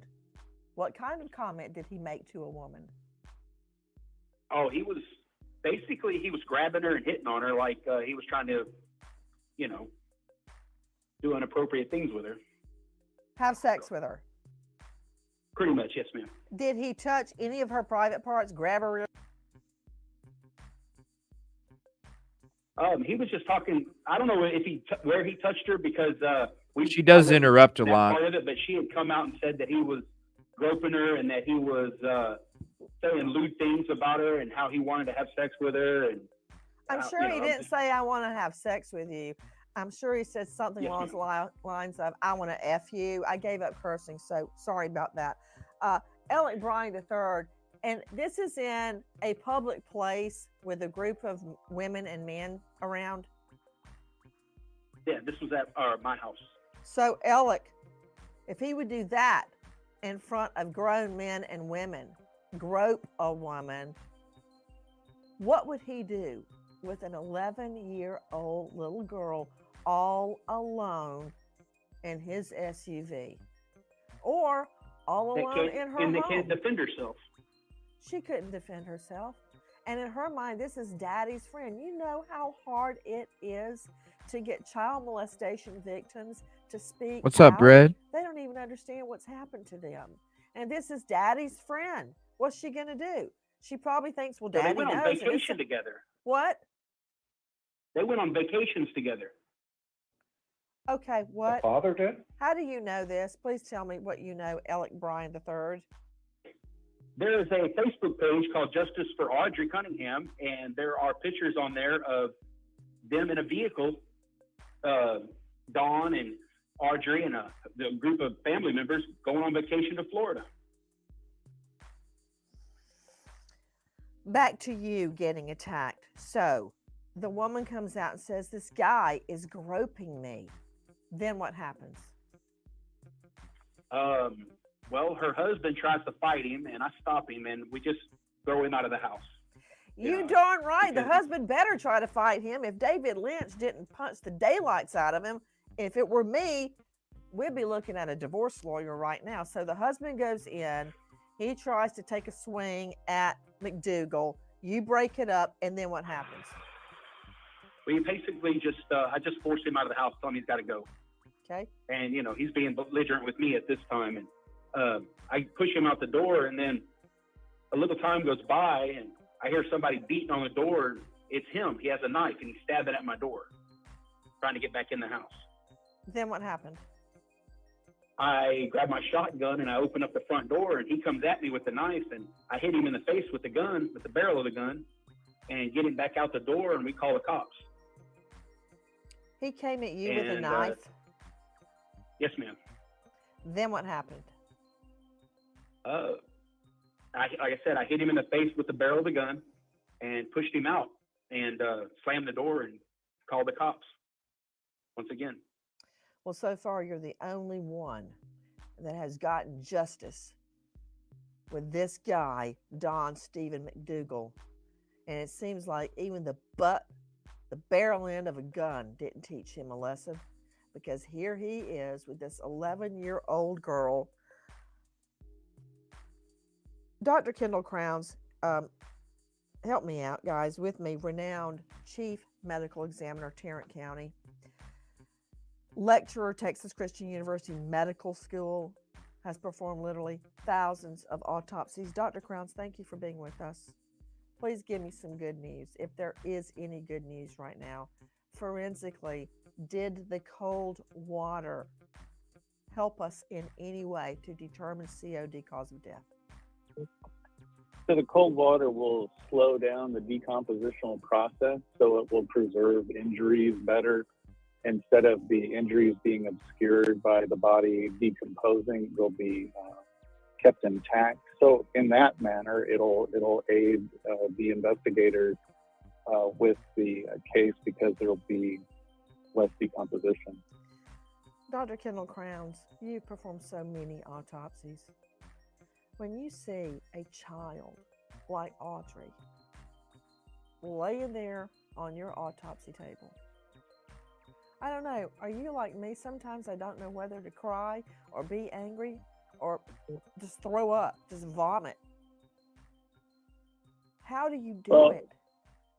There's always an emotional component with children, but you have to always say to yourself, you're here to get the answers. You're here to catch those people that have caused this death, or for that matter, to exonerate people that have been blamed for it. But you're there to get answers, and you can't let your emotions cloud your judgment or make you biased. Alec Bryan III, who was assaulted by this same guy, Don Stephen McDougal, now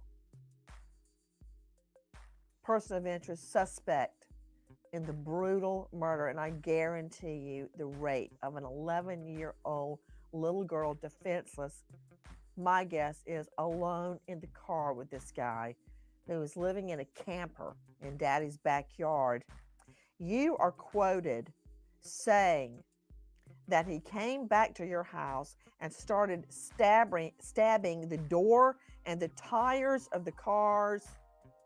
He pulled the knife on you and came at you. Most important, you're not surprised to hear he's involved in Audrii's disappearance. Why do you say that? Not at all, because it was just a couple of years ago I saw it on Facebook where somebody was looking for information on him because he was sending lewd pictures to their little girl. Dear Lord in heaven, slow it down, EB the third. What did you just say? Somebody had posted on Facebook about him, a picture of him and his name, saying that he was sending lewd pictures to their daughters. To their daughters. Yes, ma'am. Mark Class, does it never end with this guy? Well, I think that that's an important point. I mean, this guy is a habitual criminal. This guy has been doing dastardly, horrible things his entire life. And exactly where does the prosecutor get off thinking that being light on this guy is somehow going to change it and make it better for the next individual that has to face him? Obviously, this guy has done how many years? Over 20 years of criminal activity, nonstop criminal activity, assault, going after little girls, doing all of these horrible things. Yet here he is on the street in a car with a little girl. And who is he? He's Daddy's friend. You know what, Nancy? He's Daddy's friend until he isn't Daddy's friend. He's Daddy's friend until he takes her out of the car and starts doing whatever the hell it is that he did to her that made him believe he had to throw her dead body into a river. It's just pure evil. Why is this guy even existing? Why is this guy even on the face of the earth? Certainly, why is this guy in society? I'm about to go to our shrink, Karen L. Stark, joining us out of New York, renowned TV, radio trauma expert and consultant. But Lana Shadwick, set it up for me. Here is a guy with this long record. You were a prosecutor, you're a judge, now you're a high-profile lawyer in this jurisdiction, Livingston, Texas. You know what? Every time... I'm sorry, I ain't got, like, these fucking sick fuckers. I don't give a shit. I just can't. I just have to keep calling them sick motherfuckers. I can't help it. It's just disgusting. How in the how in the how in the fuck, man?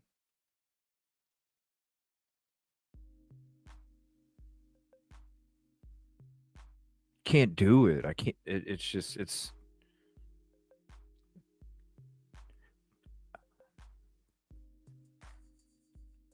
the fucking devil in disguise, you know? I would get a case. It could be a car theft. It could be a nickel bag. It could be any number of things.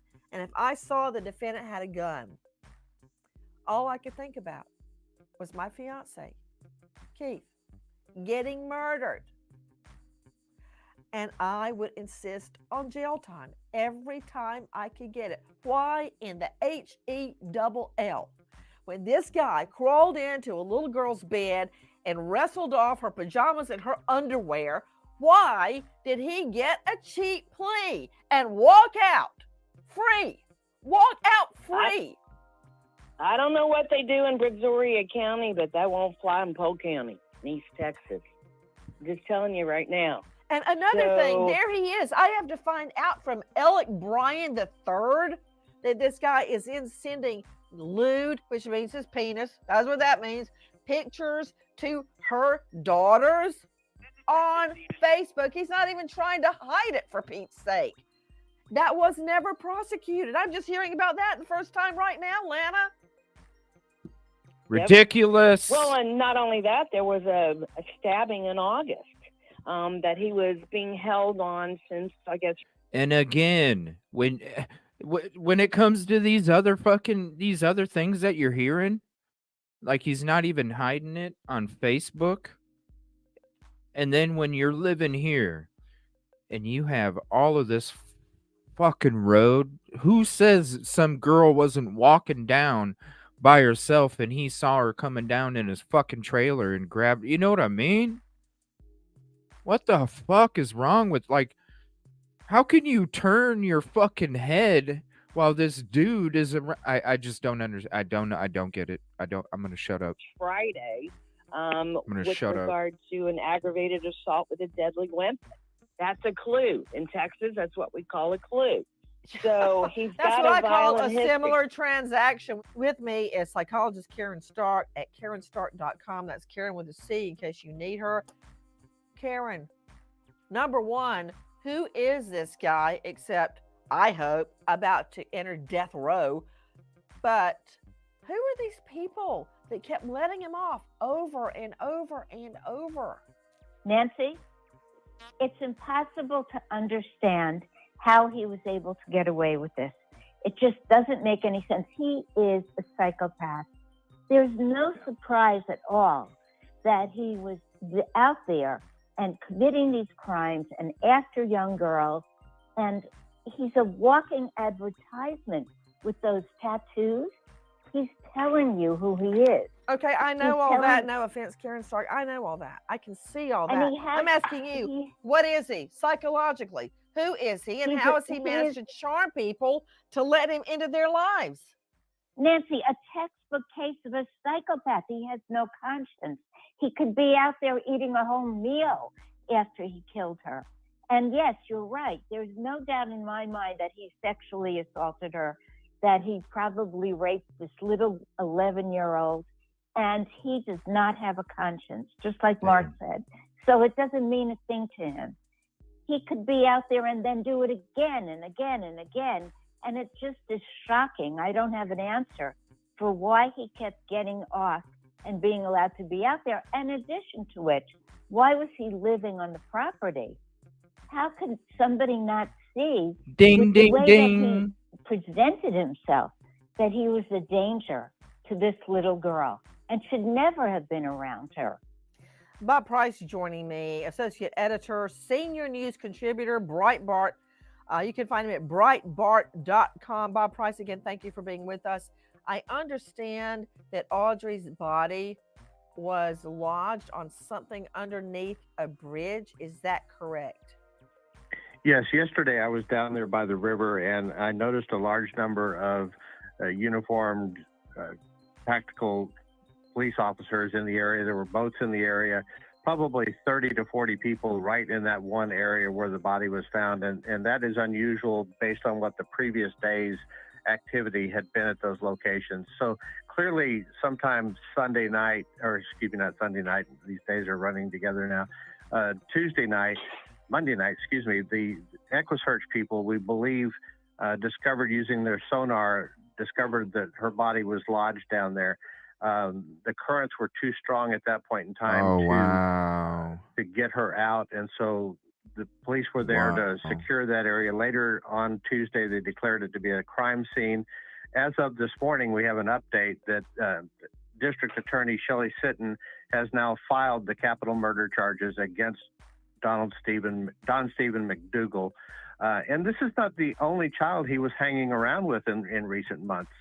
There's another little girl who's a friend of Audrey's. Audrey went to her birthday party, and Stephen McDougal thinks that going to 11-year-old girls' birthday parties is a cool thing to do. And these parents, who obviously know who this guy is, think it's okay for this neo-Nazi Aryan Nation hate group wearing tattoo. I can't even describe all this stuff. You know, for them to bring this thug, this animal, to their children's birthday party. You know, I'm thinking back, Lana Shadwick, I want to hear your thoughts on this. I remember when the twins were born, they were very premature. And we have a relative who's perfectly nice, but he smokes. I wouldn't even let him come in and visit the twins because he smoked. And I didn't want, you know, nicotine can trigger sudden infant death syndrome. And it hurt me to do it. I love him. But he couldn't come in. So how in the hell do you let a Nazi Aryan brother around your children? Well, there's two theories to that. Not taking up for him or anything like that, but there's a social media video post of an individual who's had altercations with McDougal, and she said he's charming, he works you wouldn't believe anything, and then boom.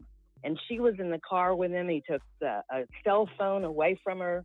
But Whoa, drinking from the fire hydrant. First, Alec Bryan III tells me about this guy coming at him with a knife. Nothing happened. He walked right out of jail. Then I find out he's trying to send, we believe, penis shots to little girls. Damn, Nancy. Now, what happened with the woman in the car? Why did he take away her cell phone? I do not know. She knew she was in trouble, but I don't believe charges were filed. I don't believe she went to the authorities, but she's talking now. Why would he take away her cell phone? That's not good. So you can't use it. It calls for help. Okay. I'm just having a hard time taking all of this in. No reports. I want to talk about also the brilliance of how they lowered the water in this entire body of water to reach the child. Joining me is, he's been very quiet, which is uncharacteristic, Chris McDonough, director, Cold Case Foundation, former homicide detective, host of a YouTube channel, The Interview Room, where I found him. Chris McDonough, I've done a lot of water searches and diving myself, but I've never seen Teresa. an entire body of water lowered, the water level lowered to get to the victim. Tell me how it's done, because you have. You know, that was a great investigative move by law enforcement in this case, by working with the Trinity River Authority engineers. And basically, as we're aware, there's a reservoir above. And so what they do is they close what they're called loft gates, which controls the flow of water downstream, because everybody knows water goes in one particular direction. And that in of itself then, you know, opened up an opportunity for the search forensic diving teams to, maybe they got dogs on boats where sometimes you can get the scent. And remember, everybody, dogs can smell your scent, your clothes, a dead body. Yeah, everybody knows that, Nancy. I think it's because of this. I think he was helping out financially, and they were like, he is creepy, but he does bring in a good chunk of change for the house. My question is, you got dad working like crazy, you got grandpa working like crazy. Where's all the money going, right? Body, you name it, even in water. Got a whole bunch of Go money ahead, coming in, but why are you broke, Yes, ma'am. right? And so, Right? whenever you have a body dump into water, there are a lot of considerations from an investigative aspect have to be taken place almost immediately. The first, one question I want to know is, was she alive when she went into the water? Oh, dear And an Lord autopsy in would heaven. I Why did doubt you it. make me Would think the about autopsy- that? I haven't even considered that. Hey, I'm to sorry. you, no, you're right. We have to think about it. And when you present it to a jury, you damn well better not have tears in your eyes or even blink. To Dr. Kendall Krause, let's follow up on what Chris McDonough just said. Crowns, Chief Medical Examiner, Tarrant County, this jurisdiction, Texas. Dr. Kendall Krause, in a nutshell, no Latin phrases. No matter. Money can be anything, substances, money, what you're bringing to the household, James, he's creepy, but he does help out a lot, right? Medical terms, how do you determine if this Look the child other was way. alive when she was put in the water? Look the other way. So usually when an individual drowns, there will be That's why I don't even want to be around people that are even like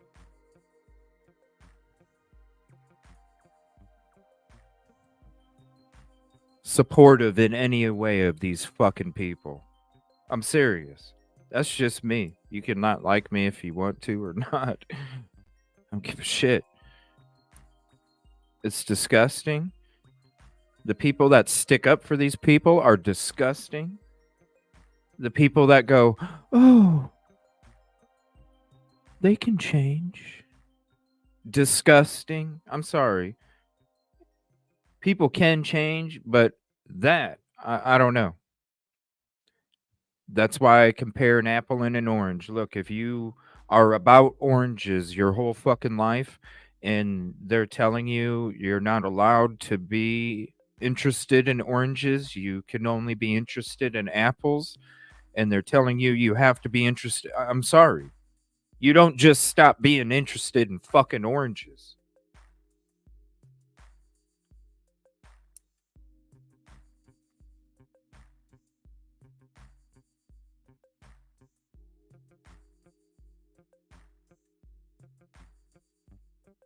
The people that even sit there,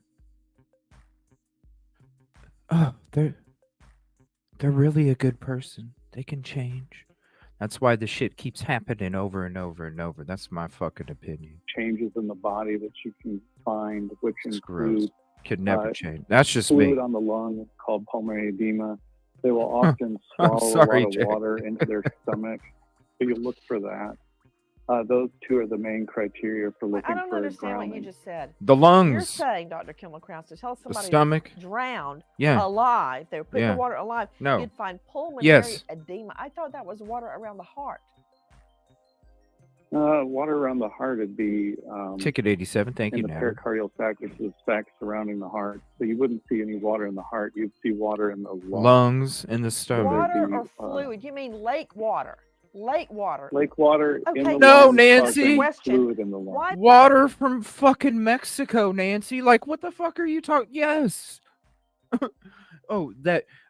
That's special water from Venus. Yeah. What kind of What did you water? say should have pulmonary edema? What the hell? A, what is that? 2, when you could have so easily said should. I can't believe people base all their content off this show. I'm serious. Where does it go?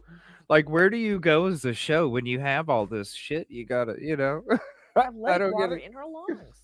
I don't get it. Well, Because, because Nancy, if that's you're where alive and you're thrown into the water when you're alive, you'll be gasping and inhaling the water.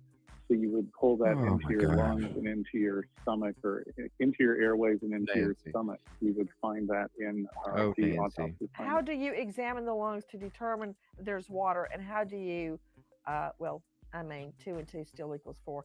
How do you determine that water was from the lake, or do you really even have to? So you can do with the autopsy, the lungs will be pH heavy levels, and Nancy. full of You fluid, dip and the then on stick in the fucking histology or water. microscopic examination, you can look for debris from the lake water in the airways. The pH level. Yes, debris from the lake water. How do you get the water and any debris therein out of the lungs in order to analyze it? Well, you wouldn't get it out. You would actually take sections of the lung at autopsy that then would be processed and turned into microscopic sections. I to can't look at believe- under the microscope, and that debris would still be there because it would be entrapped in the airway. Come on, Nancy. You've been doing Mark true Price crime for joining how me, long? investigative reporter, associate editor, senior news contributor, Nancy, you've been doing Breitbart. true crime for. Bob, I What are know you that there was a recreational lake. What the fuck? Is she found in the lake, or is Oh, she my Lord. found in the river that That's a feeds good idea. into and out of the lake? Oh, So shit. Lake Livingston is the second largest lake in Texas, and she was found below the dam in the Trinity River. The lake is a contributing waterway to the Trinity River, about 5 miles downstream from where the dam is and from where the backpack was found. So it's still unclear at this time if she entered the water or was placed in the water near the dam and floated downstream and became entangled in the bulkhead or in the pilings of the bridge, or if McDougal, because he said he went to that bridge that day, She was that tied area, with a brick. did McDougal place her there and trap her in that area where her body was? No, he drove up next to the side of the. She was tied to a brick, man. She's not.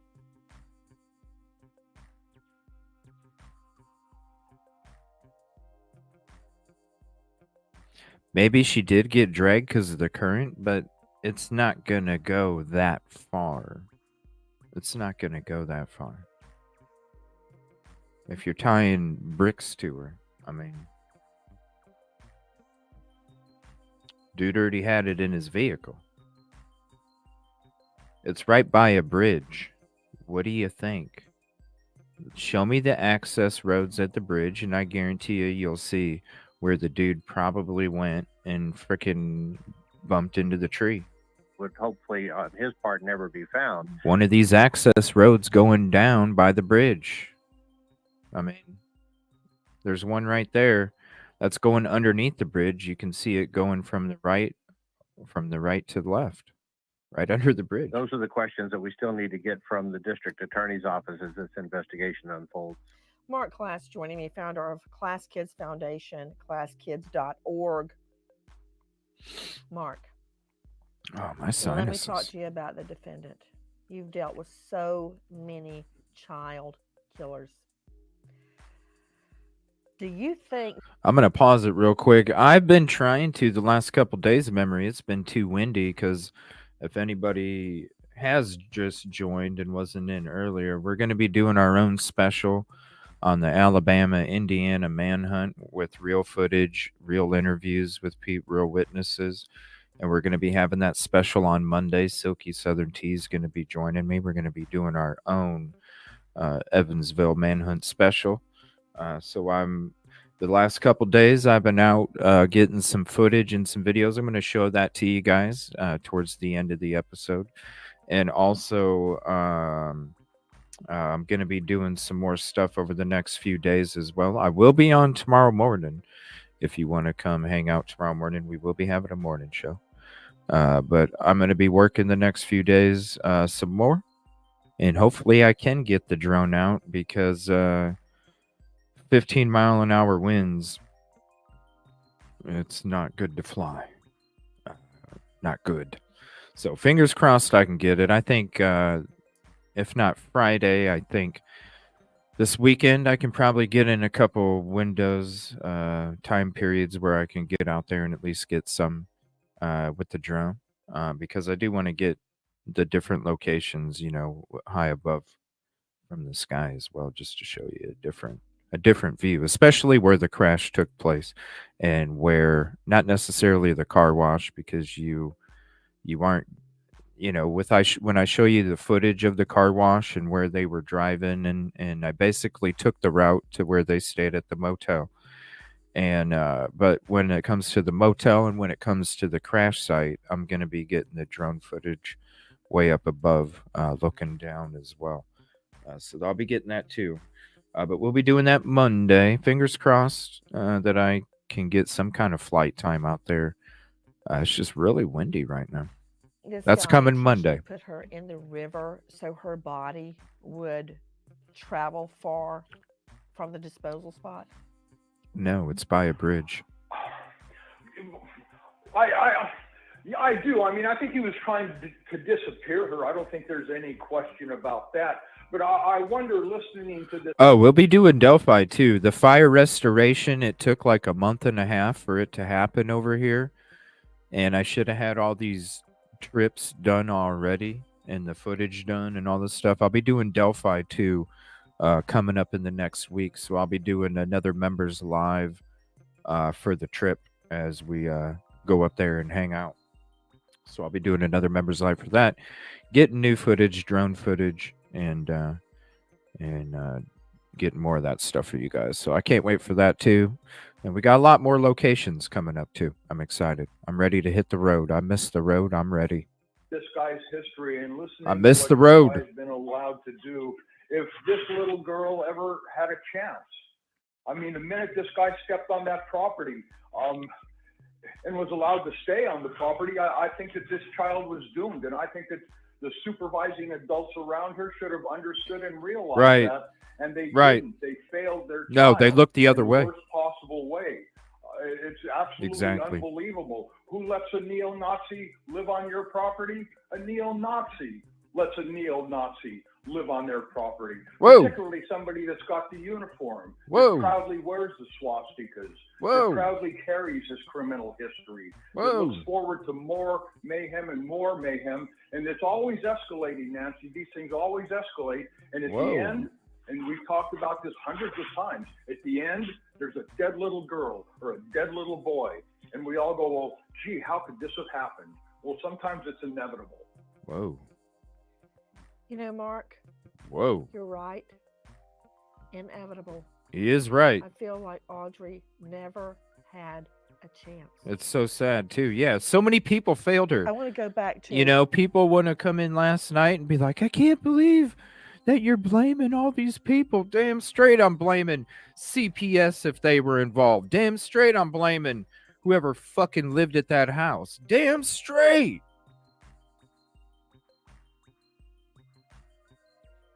At least maybe when you hear it from professionals, maybe then you won't get so mad at CJ for saying the shit that he said, the same shit that they just said tonight, but it was the night before. You know what I mean? Atlanta Shadwick joining us. Shit.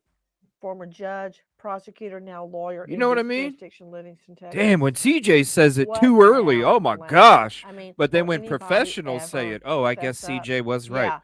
What the fuck is it? You know what I mean? Yeah, I didn't prosecute. What the fuck? Yeah, we didn't indict him.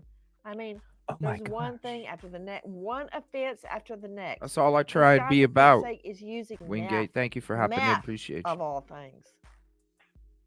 Well, the Polk County District Attorney filed capital murder charges on McDougal, and that was yesterday. He has no bond right now, and she's charged him with capital murder because it involves a child 10 years to 15 years old. Yeah, that's what we read in the PCA. There's been some. If you missed us reading through the PCA, we went through the PCA. We went through his previous charges earlier in the show.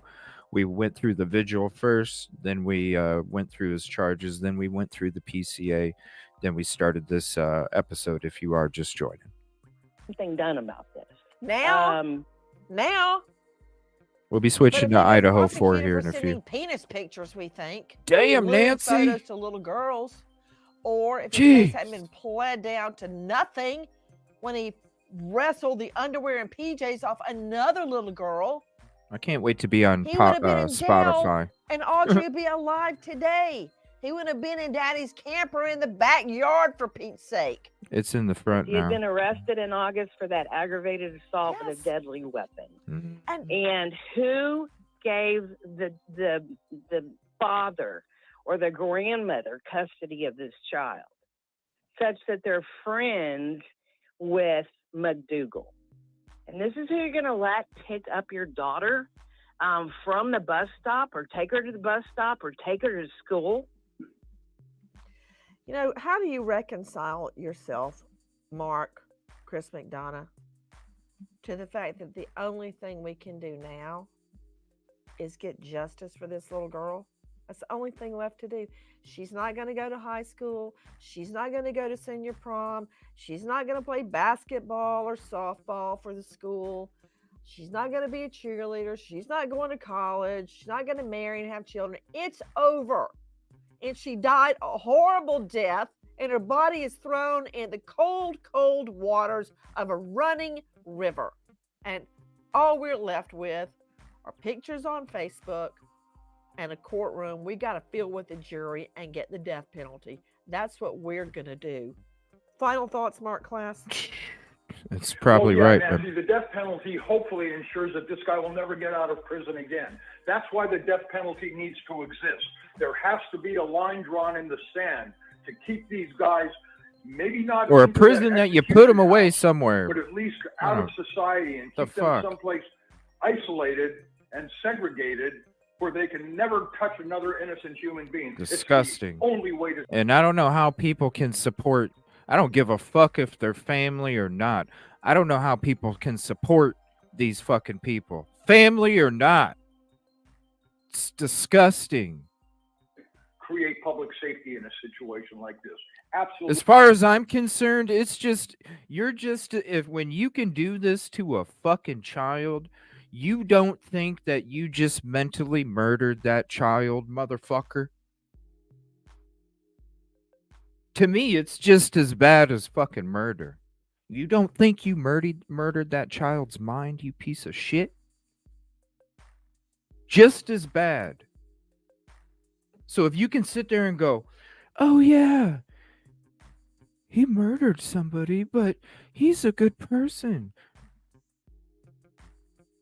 That's, to me, it's just like saying, yeah, he messed with underage, but he's a good person. It's just the same. You can support that shit, even if it's your family. Get the fuck out of my house, yo. Get the fuck out of my house. Execution is good. Death or life without parole. That's another option. Or life. Not really. Or life. No. Life without parole changes all the time. Laws change all the time. If you don't believe in the death penalty, make a specific fucking facility that you can fucking put these people in. You know what I'm saying? Make a facility. You build enough goddamn jails out there, make a fucking facility to house this shit. Keep them separated.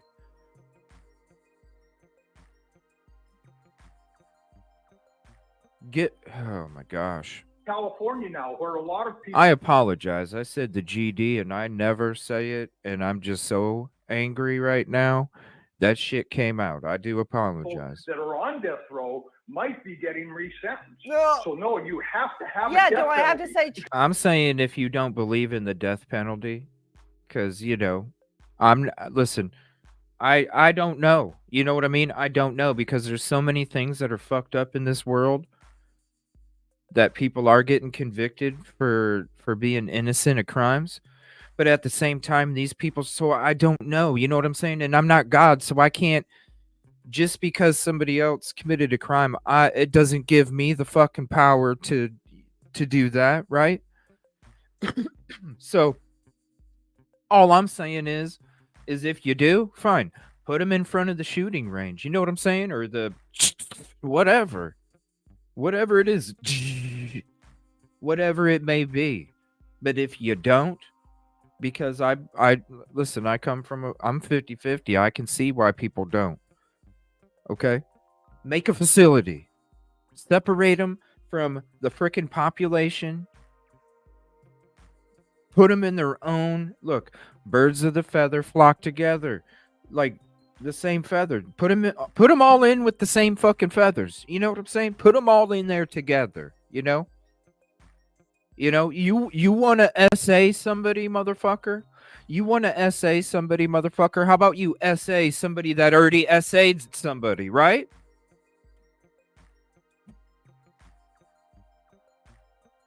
Put them all together. So then if you want to act on your fucking disgusting ass shit, well then you're acting on somebody that already committed that to somebody else. You know what I'm saying? That's what I'm saying, Aaliyah. Keep them. You put them all in together. You put those birds of the same feather all together. And what are they going to do? They're going to do the shit that they were doing to other fucking people, to the people that already did it to other fucking people. Boom.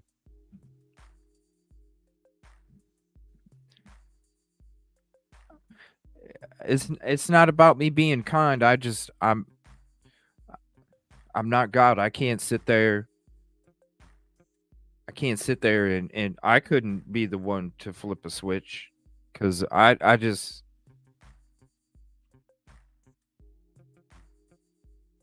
I don't know. Charles Manson, It's a tough one, trust he me. got the DP. Remember, Mark? He got the death penalty Of for how course. many Yes. people did he Yes. help kill? And then the law changed, and he had the rest of his rotten life to have online friends, women wanting to have sex with him, a website, making money, blah, blah, blah. That's what happens on life without parole. And a disciple that's willing to try to assassinate a president of the United States to impress him. These guys are so dastardly and so awful.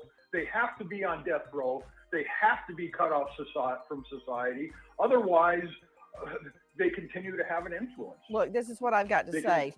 And a lot of people I mean, yeah. like it. But it's up, on Cindy? you. Every prosecutor that let him off easy and took a cheap plea so you wouldn't have to go to trial. Hey, if you guys, and I'm going to go ahead and stop it here because we'll go ahead and switch to it. If we'll leave it on the vehicle here.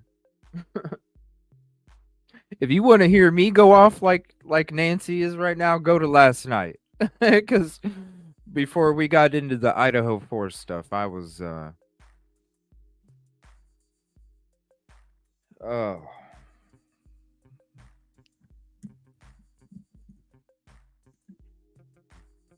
It's hard to cover these cases, it really is.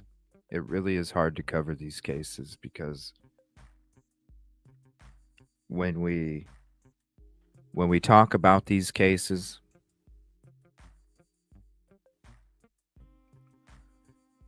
especially us content creators, when we talk about these cases and we discuss all this stuff, you read the documents that maybe we don't even read on the show. You see the stuff that maybe we don't show on the show. And I know for you guys, because you've all been through things too, and then especially for us, whether we've been through things or whether we're reading all the details of all this stuff, even if it doesn't get put out on air because of the respect for the victim or family. It's tough because you really do. You look at the evidence, you look at the timelines, you look at what happens, and then you really do. You have no choice but to view, the events. Like just by looking at this truck, when we're talking about the truck and how dirty it is and where the dirt is and what might have happened, and then you automatically have to think, was he pulling her out of the doorway, the trunk, like the hatch? Without even thinking about it or discussing it, it just enters into your mind. So it's always hard to discuss these things. What's up? I've dived. I was going to call you Nancy when you said, yeah. You can see the grass in the trailer hitch. Yep. So if you want to call real quick, you're more than welcome. We'll go ahead and take some phone calls about if you want to talk to us about your feelings on this case. You're more than welcome to call. We'll wait a few minutes. If not, we're going to switch to the Idaho4 segment of the show. And we're going to get into some of that conversation.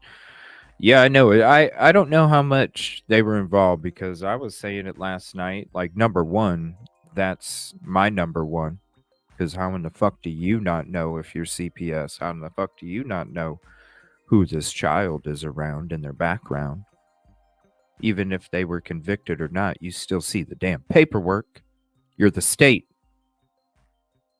This is child welfare. That's what you're supposed to do. And if there's a trailer out front, you're going to tell me that they didn't know somebody was staying out there? Give me a break. So were they involved? We don't know. Now, according to the mom, they weren't. I don't know. I had a lot of questions last night after the show, after we heard the phone call. And if you missed last night's episode, definitely check it out. The phone call with the mother, Crime Lines and Lies. Shout out to her. Beautiful soul on YouTube. True crime community. Appreciate her hard work. It was gross. And when you hear that CPS,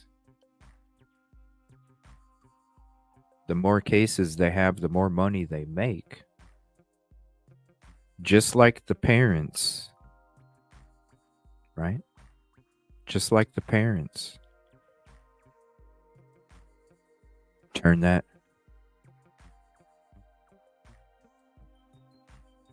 The more money you make. Something's up. We're going to find out. There's going to be some shit dropping, trust me. Maybe people lawyered up. That's fine, right?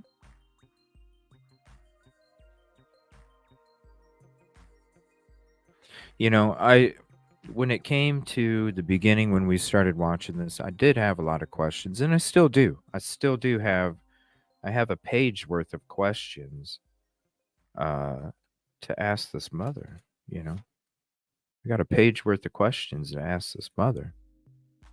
You know, in the beginning, when we were checking it out, it was really suspicious to me. And when we listened to that call, there was definitely some questionable things. And I think I made myself very vocal last night about a couple things that were very, very, very questionable. But it makes me wonder, you know, it makes me wonder, why didn't she lawyer up? Why didn't she lawyer up? What's up, Nicola Moody? Thank you for hopping in. Ticket 93. So why didn't the mother lawyer up? So now I have to sit back and I have to look at the mom's conversation from last night. And I have to go,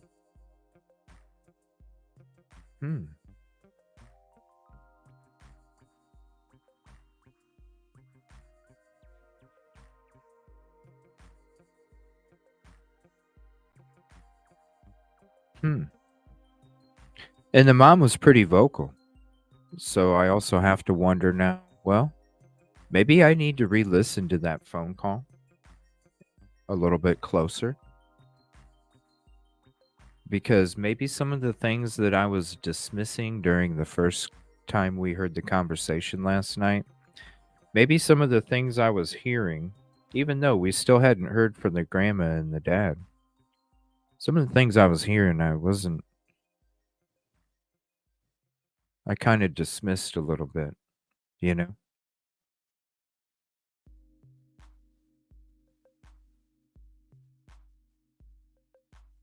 Yeah, but she's being very vocal. I don't know her financial situation. She might have enough money to afford a lawyer.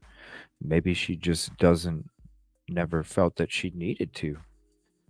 And so if you didn't feel that you needed to, the people at the household definitely feel that you needed to. The mother last night said a lot of interesting things when it came to that other side over there.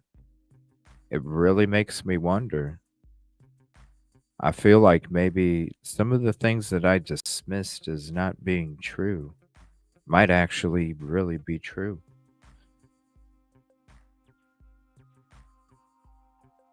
I don't know. I have a lot of questions.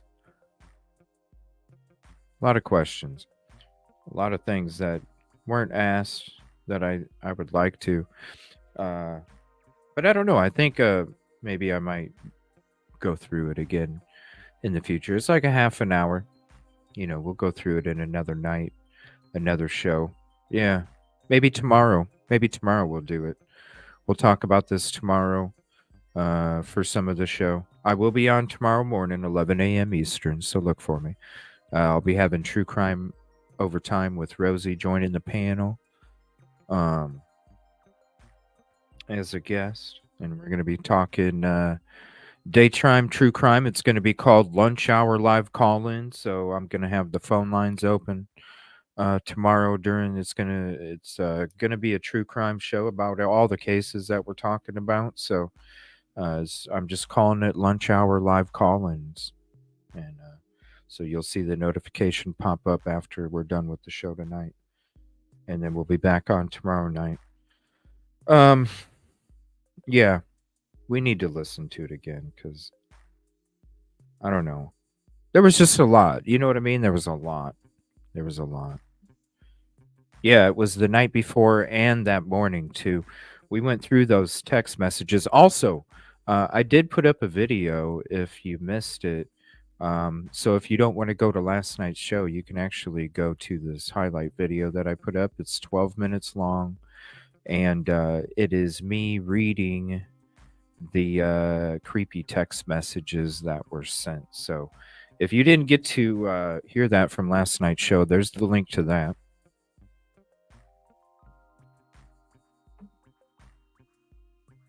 And then an interesting message, if you weren't here last night, here's a message that I encourage everybody to check out. Make that clear.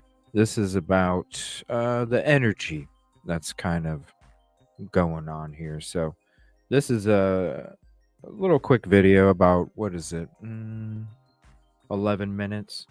Just a quick message. Greed, tip deposits, clue, energy, truth, and justice in the true crime community. Just a little quick message for there too.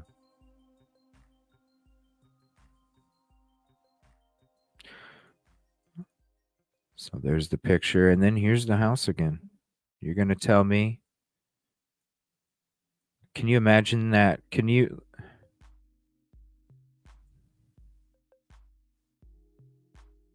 Where's the lights? Can you imagine how dark this road is? And he's got a front door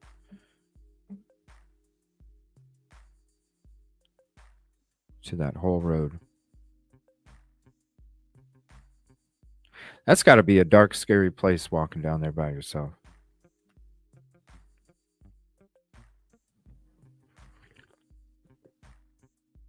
I would love to have AG on the show sometime now that we got this live call-in.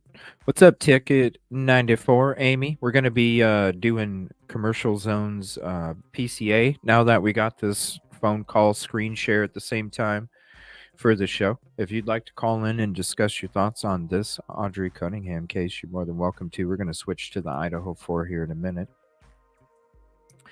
I'm not exactly sure, if I don't remember. The mom's been talking to him for 6 months. So it's had to have been at least 6 months. So 6 months to a year, maybe longer. I don't know. Does anybody know how long he was living there?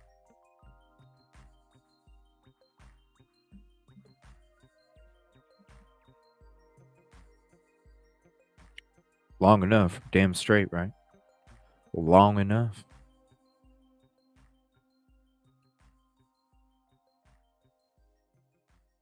Too damn long. I can't imagine how dark that would be. It's too bad they don't have any like night views of these two. But yeah, right there. Right by the lake, Gulf.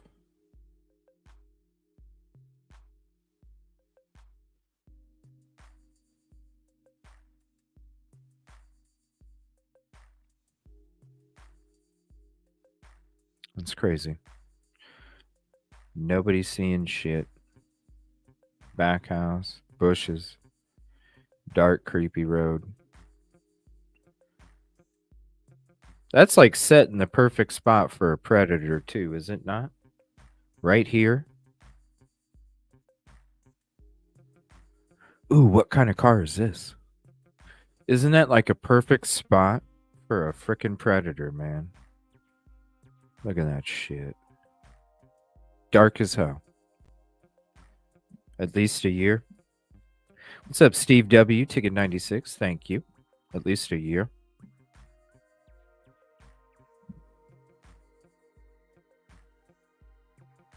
Disgusting. All right, give me 1 second here.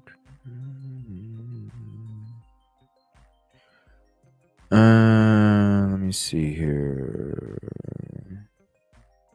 Oh, my lord. Are you serious? Hold on 1 second. Stormo's just shared this on Twitter. Give me a second.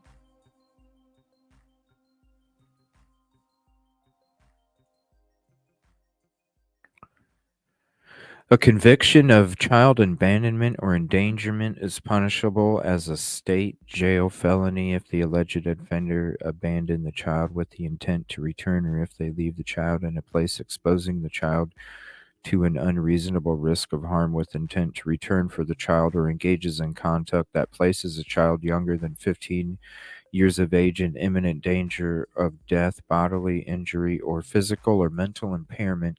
This can yield a sentence ranging from 180 days to 2 years and up to a $10,000 fine.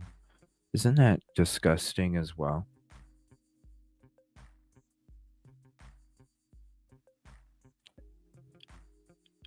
Isn't that disgusting as well?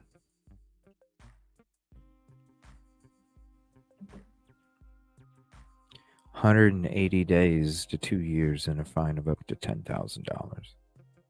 Are we trying to protect our children, or are we not? Because they are our future, right? Are we trying to protect children or not?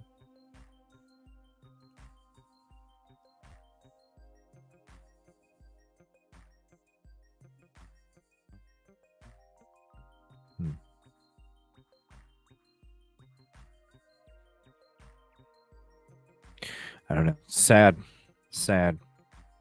All right, give me 1 second. Oh. Let me see here. This is from Caddy. Let me share this. And so this was from when he was booked a few days ago on aggravated assault with a deadly weapon.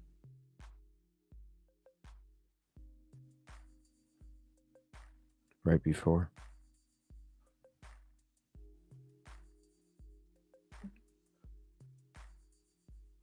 Thank you, Caddy.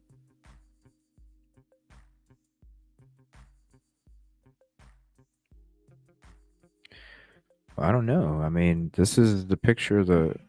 I mean, I don't know. When you look at this...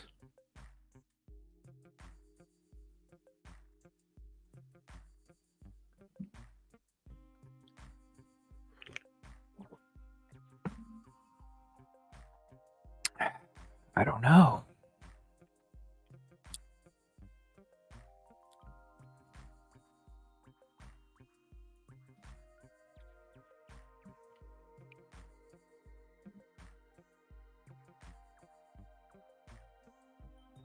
Yeah, that's great. Oh, you didn't see these? Yeah, we showed these already too. So there's one picture.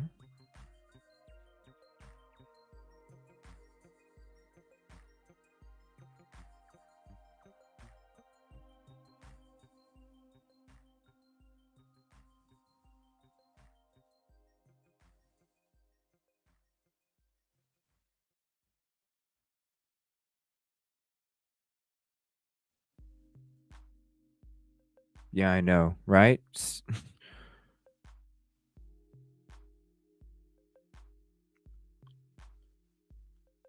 Did anybody catch that? Because we did.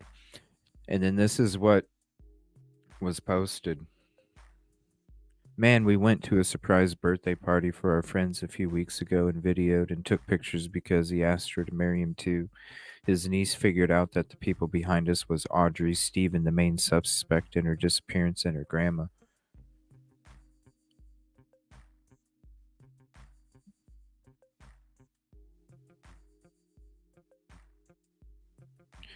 So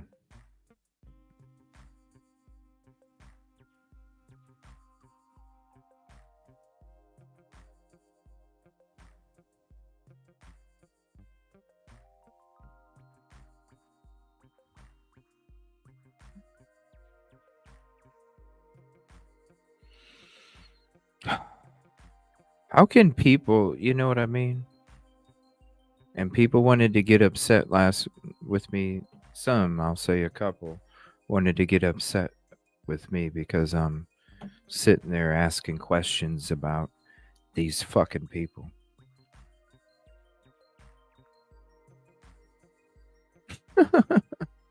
Sorry, when I give 150, I give 150 of my honest opinion too. I don't tell people a steak smells like a hot dog, all right? I don't tell people the sun is blue.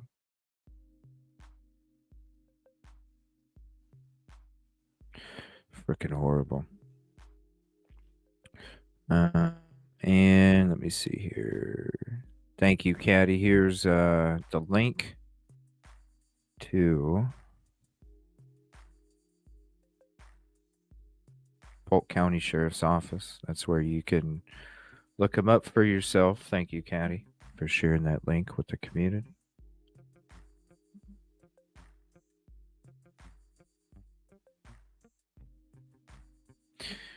Sad as hell, man. All right, give me 1 second. We are going to get into this Idaho4 now.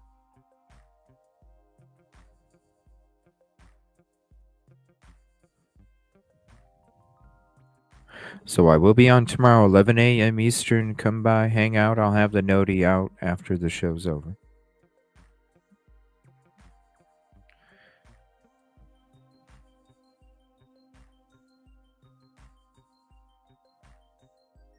So last time we talked about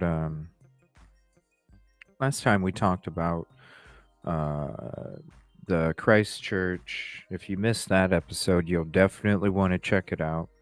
We went over somebody that escaped the Christchurch quote cult, according to Lauren. Very interesting conversation.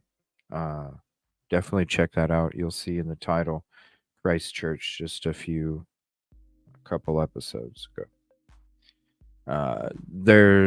We won't be talking too much about the church tonight. Also, we played the real BK caller, not the one that's put out there as BK either. So I wanted to make that clear as well. Now, we're going to check out an episode of Law and Crime where they talk about 3 shocking details from Koberger's hearing. We are going to be having a show on the 28th for the court hearing. We're going to have an extended live like we always do when these court cases take place. What's up, Nina?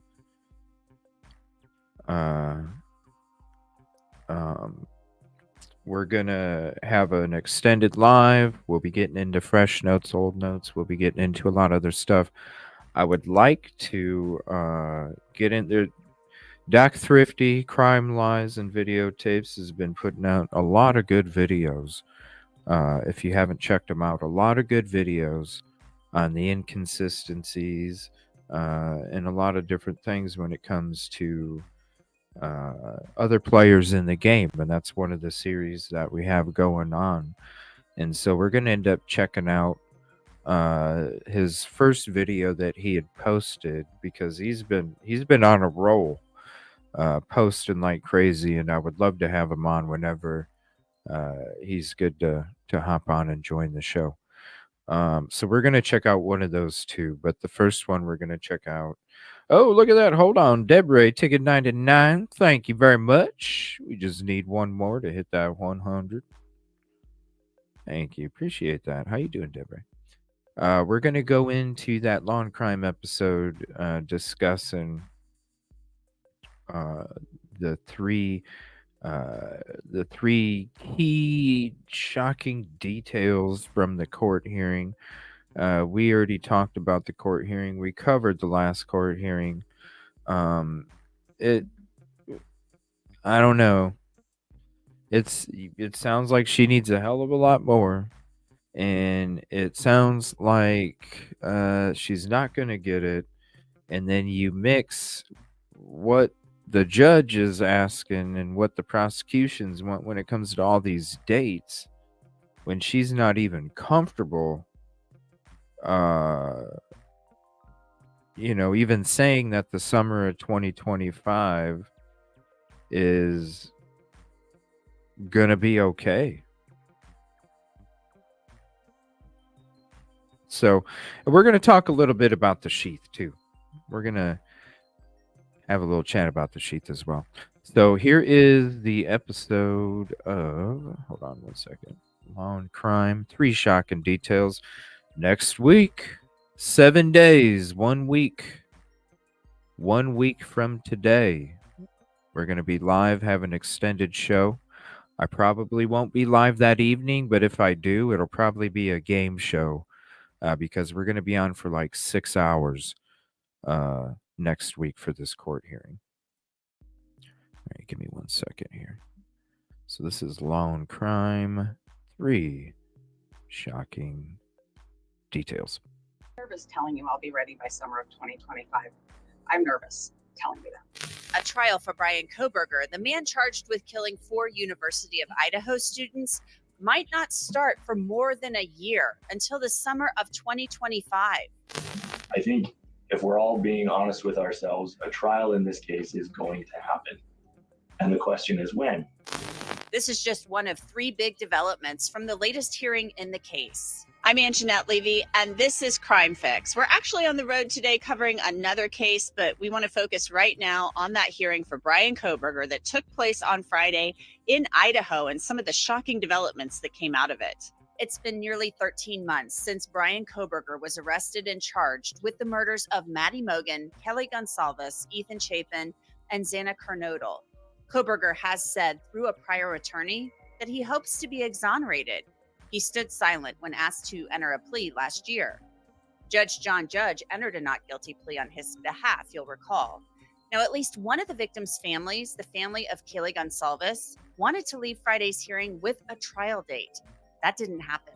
The family posted on Facebook, "We have no words.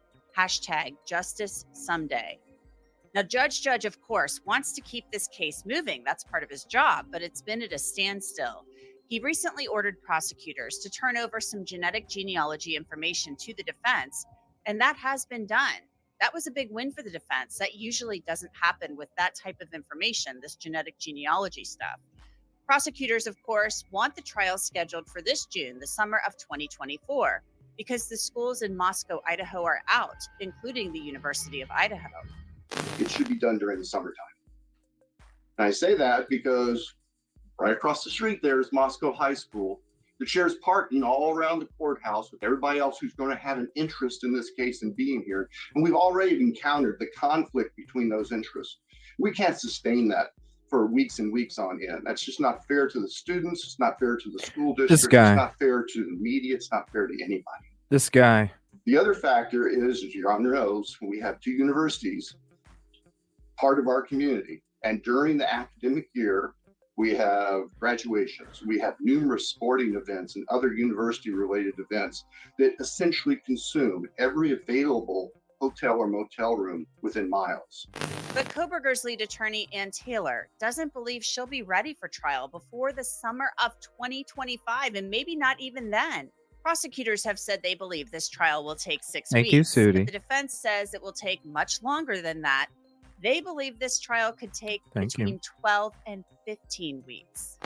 This is, as everybody said today, a very complicated case. Remember when, OJ, who thought OJ was going to go 7 months? People probably said, 7, 8 weeks, 6 weeks. Bam, 7 months. Bill Thompson, if you're that worried, then what's going to happen? Come on, we have to hurry up. We have to hurry up. They're coming back in 3 days. We have to hurry up. We have to hurry up. Come on now.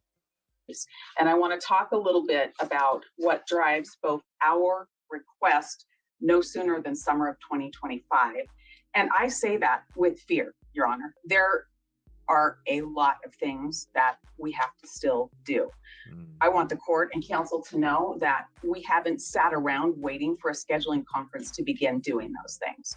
We have been on this case and active.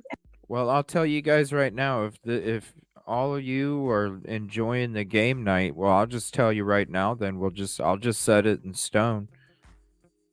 We'll end up having the extended show for the court hearing, and then that night we'll have a couple-hour game night for hanging out, all day and talking about the court hearing and stuff. I'll just go ahead and put it in stone. We'll have a game night afterwards. And seeking discovery and reviewing discovery, meeting with experts and working the case since the day we were assigned this case. So with that said, there's still plenty to do. The defense also plans to file a change of venue motion, meaning that they want the trial moved out of Latah County. Latah County has a population of more than 37,000 people, and that's a very small jury pool, especially when you're talking about a case as big as this one. Now, we've seen 2 other high-profile cases moved in Idaho recently. The trials of Lori Vallow Daybell and her husband, Chad Daybell. That's right. Chad's trial will be held in Ada County. That's the Boise area, just That's like right. Lori's was. So things are moving along very slowly in this Boise. case. And you can see that Boise. the prosecutors and the Gonsalves family are frustrated. There was one pretty shocking moment to me on Friday, and that was the fact that Ann Taylor said she still doesn't know how law enforcement landed on her client as a suspect. And the clear picture that I'm concerned about is the state's pathway of how Bryan Kohberger comes to their attention and is identified. I've read that PC affidavit over and over and over again, and I'm not sure. Over a year into this case and everything I've read, and I've spoken with our team, we're not sure how the state decides on Bryan Kohberger. I know different pieces, but I don't know where they fit together. Yeah, we broke the news last night. Everybody. If you guys missed the show, shout out Caddy. We already broke the news before everybody was breaking it. That's the highlight from last night's show. And called it. Called it. And the more work I do, the less I know about how they fit together. Just the very thought of setting a trial date so far into the future was disappointing, to say the least, to Judge. I'm not going to just let it hang for too long, but it's really hard for me right now to set something in 2025, even though that might be just the reality. Yeah, he doesn't. And I know that there's lots of other issues to be addressed. My heart goes out to the victims. I can't even imagine the pain, the grief, because you can't really go forward with your life. Yeah. I know, Steve. We broke it last night. He said that. He said that right away. He said that he was retiring and he was going to be running for sheriff. He said that when we broke it. And then he also, if you guys missed last night's show, we talked about that. We showed that. And then we also went through some of the other discussions that they were having in another city meeting when it comes to crimes against children. So if you don't know about that one, go check that out too. Yeah, last night's show, we broke it, and then all of a sudden everybody was breaking it last night and through today. And it's like, okay, we already broke it. Sorry, my voice ain't that loud. I can't help it. Over your head. So We'll get back to Crime Fix in just a sec, but first, And who else called Chiefs retirement before me? Find it. Let me know. I want to tell you about our sponsor, Morgan & Morgan. It's the largest personal injury law firm in the United States, and they make submitting a claim really easy. You can do it. Let me tell you about my sponsor, Great Value brand donut coffee K-Cups. Mmm. So fresh. Mmm. So tasty. Gets me through the show just fine. Keeps me awake sometimes after the show's even over. Because it just tastes so damn good. It goes down so easy. And it's just the right strength. Not too little, not too much. The exact perfect strength. And I would encourage anybody to go out there to your local Walmart, Sam's Club, or even your Walmart neighborhood market and go get you a box. Now, you get for $25, you get about 96. For $17, you get 48. It's a little expensive, but you know. He is an attorney in Ohio who's done a number of death penalty cases in that state. Great Value I coffee. talked with him about a number of issues related to this case, including the defense saying they may not be ready for trial until the summer of 2025. This defense team is working really hard to slow down this. No, that was just all coming off of the tongue. I had no idea that was going to happen, and I just was trying to come up with shit to say while I was watching her talk about this law firm. That's all. I was like, what do I say? Okay, I'm just going to talk. Trial in the hopes that the anger, the bitterness in this community may subside a little before they have to pick a jury. They're doing a lot of things that are kind of really very low chance passes, if you will. The one that struck me in this hearing was they're asking to change the standard for grand juries from probable cause to beyond a reasonable doubt. That's nuts. That's the judge denied it, but now moving it back into next summer, not this summer, but next summer, just the latest of their low chance, but very important to them tactics. Yeah, the indictment thing, that's been kind of a non-starter the whole time. I mean, it was very creative. We said that from the beginning, and then the judge said it was creative. They keep citing the Idaho Constitution. However, we all know that probable cause is the standard in grand juries. They wanted a preliminary hearing. That's just what it was. That's what they wanted.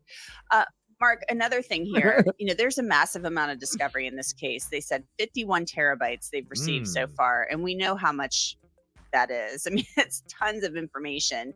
And it reminds me of the Pike County case. And I bring up that case, the Pike County massacre case in Ohio, because you had multiple victims in that case. In that case, 8. In this case, you have 4. That case is different, though, because you had 4 defendants, but still, the first trial in that case, we had COVID as a delay, but the first trial in that case didn't start for years and years after the arrest. The arrests were in November of 2018. Trial started in summer of 2023. So that was a 5-year delay factoring in COVID. So is this really that much of a delay? The judge obviously is perturbed. He wants to keep the train on the tracks and keep this thing moving, but it's a lot of information to go through. It is. Now, in Pike County, there were multiple crime scenes. It was multiple defendants and multiple conspiracies. And so it was a much more intertwined case. 51 terabytes is a lot, but 2 things to remember. First of all, some of that is probably the defendant's own devices that the state of Idaho has taken to analyze. And so they're giving back the defendant that which he already knows what's there. Secondly, the prosecution is ready to move forward. And remember, they're the ones who have the burden of proof. They've got to prove beyond a reasonable doubt that each and every element of these crimes occurred. And so that's a good picture. Look. That's a good picture. And remember,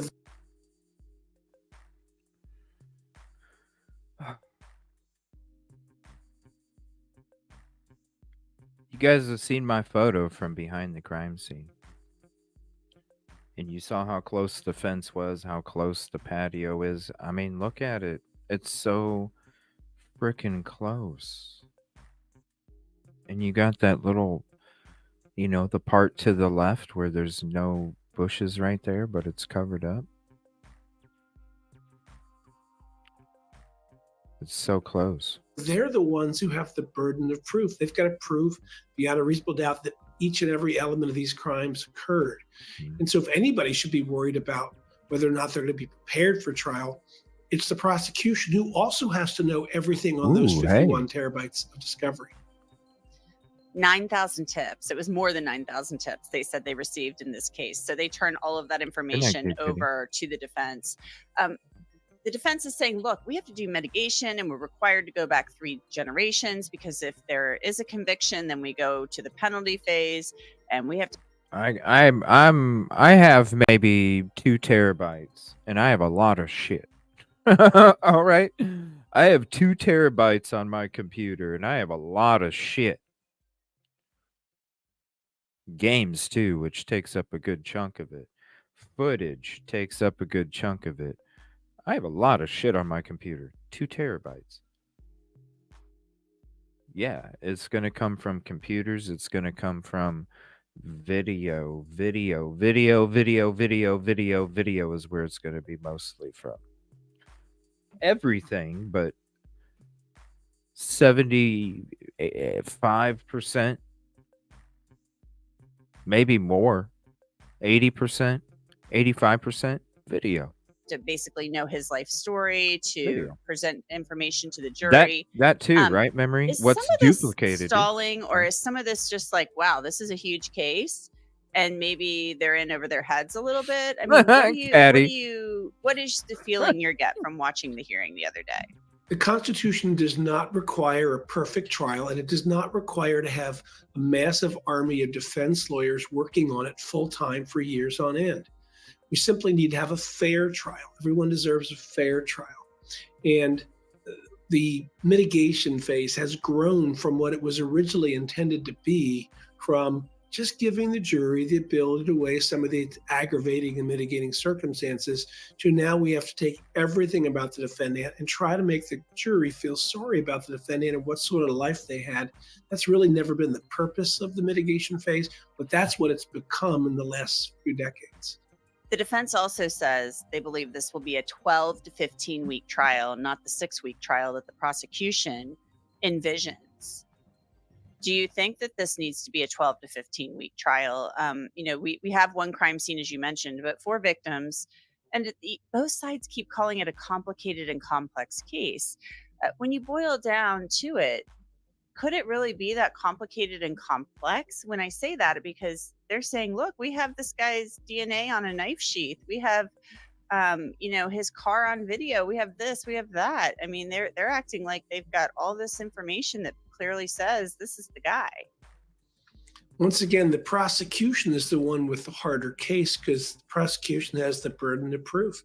That includes proving that this defendant was at this crime scene and committed these murders. For the defense to say they need twice or even 3 times the amount of time that the prosecution is estimating suggests to me that they think they're going to have more witnesses than the prosecution. I can't imagine that's true. Perhaps they've got an alibi witness or 2. That'd be unusual in the middle of the night, but okay. They're certainly going to question by cross-examination all of the state's witnesses. That's normal, but you're not going to double and triple and quadruple the time of direct examination. If you do, you're not a very good cross-examiner. It's hard to see what would make the trial as long as they're suggesting.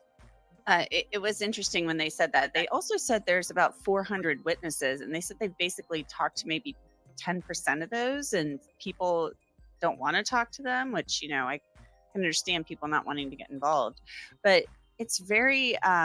wow, we know this is a big case. And I feel like whenever we get these huge cases like this, everybody goes in thinking, okay, we're going to try this case. And then there are always these delays. But in this case specifically, Mark, there hasn't been one death penalty motion filed. There hasn't been one motion to suppress. I haven't seen one motion that wasn't like, oh, we're trying to get the indictment thrown out, which is a fool's errand, in my opinion. I mean, I give them credit for trying to help their client out in that respect. But when have you ever seen a grand jury indictment tossed out? That doesn't happen.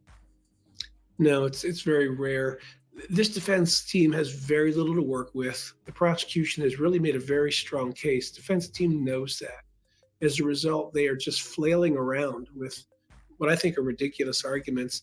Give the judge credit trying to be reasonable and trying to do this in as fair way as possible. But the judge has the ultimate decision of when the trial is and what comes in. The notion of them not being able to talk to all the witnesses, there is no obligation for prosecution witnesses to talk to defense. That's typical. And once again, there won't be 400 witnesses called. This comes down to some key witnesses, some key evidence. You could try this case in a month, and both sides could have it fair. Interesting. Are you surprised that there haven't been any other motions filed, though? Not even the change of venue. I mean, the change of venue, I feel like those are typically filed really quickly. And there's this huge restrictive gag order in this case, and everything's filed under seal. It just drives me nuts. But, the change of venue motion, they could file that. I mean, those are pretty routine in these big cases. You file that and you're just like, look at all this massive media coverage. I mean, they used to bring, I remember the defense attorneys used to bring the bankers boxes into court full of news stories and stuff. They'd subpoena all this stuff. They're like, well, this is going to take a lot of work. Well, I think it's pretty clear that you can just go on the internet and find I could probably spend an afternoon just finding stuff that showed hey, look at all this media coverage. So a change of venue motion still hasn't even been filed. That's typically done pretty close in time to a gag order. The problem the defense has is that although this is very well known in this particular county, it's very well known throughout the state of Idaho. I don't know that you could even get outside the state and have people who don't know about this case. That's not the standard. The standard is whether jurors are able to set aside what they know and make their decision based on the facts of the case. And that's a simple voir dire exercise, talking to the jurors, making sure each side is only able to pick those who can properly set aside any feelings they may have. Any final thoughts, Mark? It's going to be an interesting case. We don't know a lot because so much is done under seal. The defense is doing the best it can, but it seems unreasonable to push the trial back as far as they're suggesting. Really interesting stuff. Well, Mark Weaver, thank you as always for coming on. We appreciate it. Thank you. And that's it for this edition of Crime Fix. I'm Anjanette Levy. Thanks so much for joining us. We'll see you back here tomorrow night. Until then, have a great night. Have a great night. All right, give me 1 second. There's actually, did you guys know that there's a verdict watch going on with the Harmony Montgomery trial? Give me 1 second. I didn't realize that there was a verdict watch. I was going to discuss some stuff with the Sheath. Maybe we'll just save that for tomorrow. Hold on, I'm going to switch to this real quick. Harmony Montgomery was a beautiful 5-year-old. Okay. Oh, did it already happen?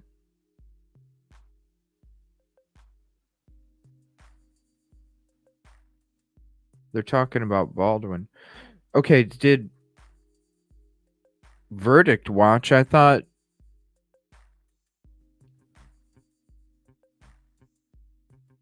did they come up with the verdict or what? I haven't been able. I've been getting footage and stuff the last couple days. I've been pretty busy. I haven't had my ear to the ground too much.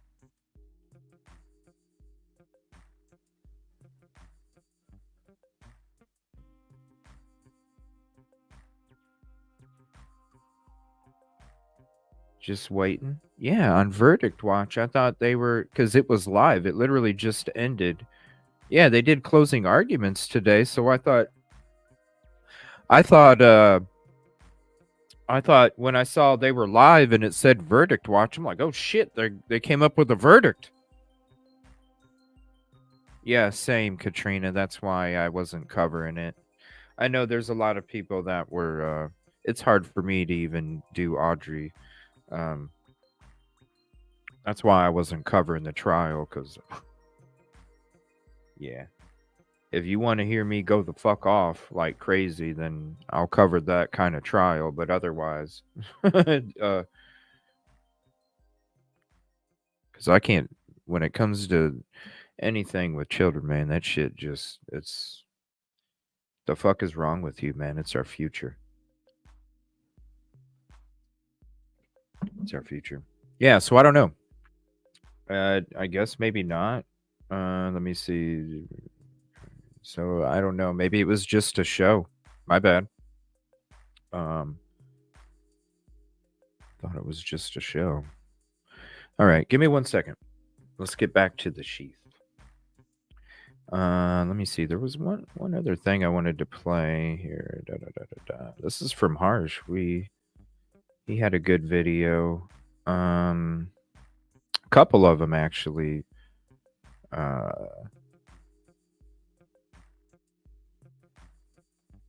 Lately here. So this is the first one. I already see. I want to say shout out to Harsh because I already see somebody else copying his shit. So I'm going to say shout out to Harsh with this one. This is a video that he made. Where in the hell? YouTube. It just took it away. I just saw it on my damn screen and now it's...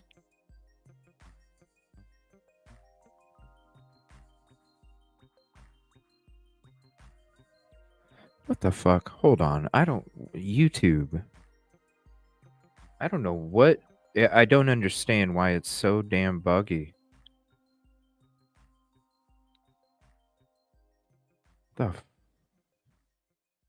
Alright, here we go. This is a video from Harsh. Shout out Harsh. I'll put the link. I know you guys are already subbed and followed, but I'm going to drop it in there anyway. Look at that blue. Look at that blue. Good stuff. That's a great blue color, Harsh. Amazing, beautiful, wonderful people. Happy Valentine's Day, everyone. Happy flipping Valentine. So this was from a week ago, and it's already being copied from somebody that keeps copying everybody's information and videos and then basically regurgitates it as their own. I don't understand it. Valentine's Day. It's Shout out Harsh. Wednesday, the 14th of February. And I hope that you're all being treated, both males and females. I hope that you are getting looked after. So we say looked after, keep it clean. I know some people like a bit of blue, but the only bit of blue in this will be here and here. Blue, yeah, baby.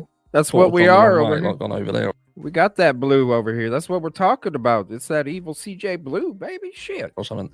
But no, happy Valentine's Day, everyone. I hope you have a fantastic day. And for those who don't have a Valentine's, let me know and I'll see if I can. I would have had a blue hat, but they only had red and maroon when I got my hats made. But trust me, I'm going to go get me another one.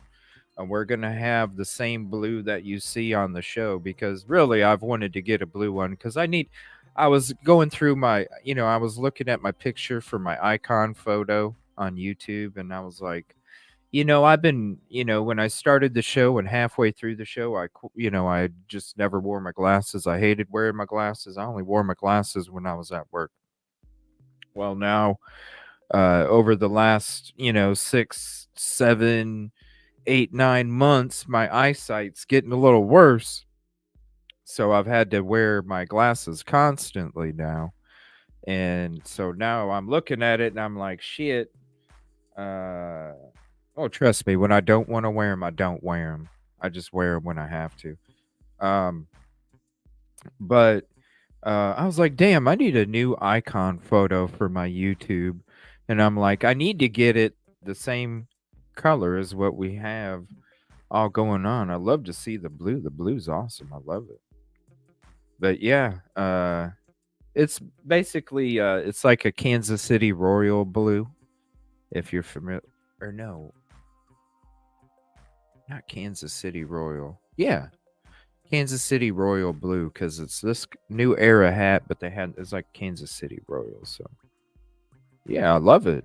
That's awesome. I didn't even know he had a new hat. I've been so out of the loop with drone and practicing and footage and all this other shit, getting ready for this freaking restoration and all that other stuff. I basically had to pack up a whole house in a few days. So it's been an interesting week and a half here. I'll find you one. But today we're talking about locks. Locks. Because I feel that this is important because, you know me, I like to go around and look at what people are talking about. I go on other channels and look at what people are talking about in the comments. I look for things that seem to be sort of topics of conversation or things that people are struggling to kind of get their head round. And one of the things that has always bugged me, and it's certainly bugging other people as well, is regarding locks. And we have touched on this subject before. And we have touched on it specifically because I feel that it's incredibly important to establish what actually happened on the night of the crime. What was the mindset of the person who had actually done this crime, and what it would have taken to have done the crime in the first place? Do you know what I mean? Without certain things helping them. I'll explain as we move forward. Everything will become clear. I promise. So look, we talk about locks because Xana's lock on her room was changed. It was changed just days before this crime took place. And some people will question as to why was it changed? What was, if they weren't using the locks, if the locks weren't important, because we're saying like, it seems that there's thoughts that potentially the backsliding door lock was broken, or whether it was broken before the crime or broken during the crime, that's not been clarified, but it would lead you to believe from what we've seen from the activity of law enforcement on the property that that door seems to be broken in some way. It's not locking. But look, if they weren't that bothered about locks, then why change the lock? Why would Xana want her lock changed on her room? And we could speculate until the cows come home, couldn't we? And this isn't what I'm trying to do. I'm not trying to necessarily find out exactly why Xana changed the room, because there could be change the lock, because there could be an abundance of reasons. But what is important here is to establish as to whether the student... I got to get me a new hat. Because I tried to get blue. Remember when I was down there at the store, I tried to get red and blue, and they didn't have any blue, so I had to go with a yucky maroon. But this is the old name now on the front of the hat, so now I need to go get a new hat with CJ's Crime Concepts on the front of it, and I need to get my CJ on the back. So I need to go get me a new hat now. Students within this home frequently utilized the locks. Katrina. Because I don't know about you guys who have been to college. I've been to college, and we've been in situations where we've had individual rooms and dorms and so on and so forth, and we kept the doors locked. We always kept the doors locked. At night time, you'd have your doors locked. During the day, you'd have your doors locked to protect your stuff, to stop people coming into your room at night, for instance. But the doors would be locked. And I don't know what it's like in the culture in the US colleges, but maybe there's a different sort of situation over there where they don't. But we know that Xana was using her lock because she asked for the lock to be changed, and it was changed. Okay? So I asked the question as to, so the perpetrator must be thinking, I'm going to go over to this property and do this crime. You've got to be with me in that sense. They weren't doing something else and decided that this would happen, unless you want to believe that that was something that escalated from the night itself. But I know you folks out there who believe that this is Brian Kohberger, for instance. Maybe Brian Kohberger +1. Maybe he had somebody with him. But if you want to go down the route of this was planned, this was Brian Kohberger, for instance. So Brian Kohberger has decided he's going to go over to this house. So at that point, he's got to, or you would hope, maybe he didn't, you've got to establish, how am I going to get in? How is this going to play out? I'm going to drive my car over to Moscow, and I'm going to drive up to the property, and I'm going to go into the property. I'm going to get into the property, and then I'm going to get into the rooms. So does he know that the rooms are not locked?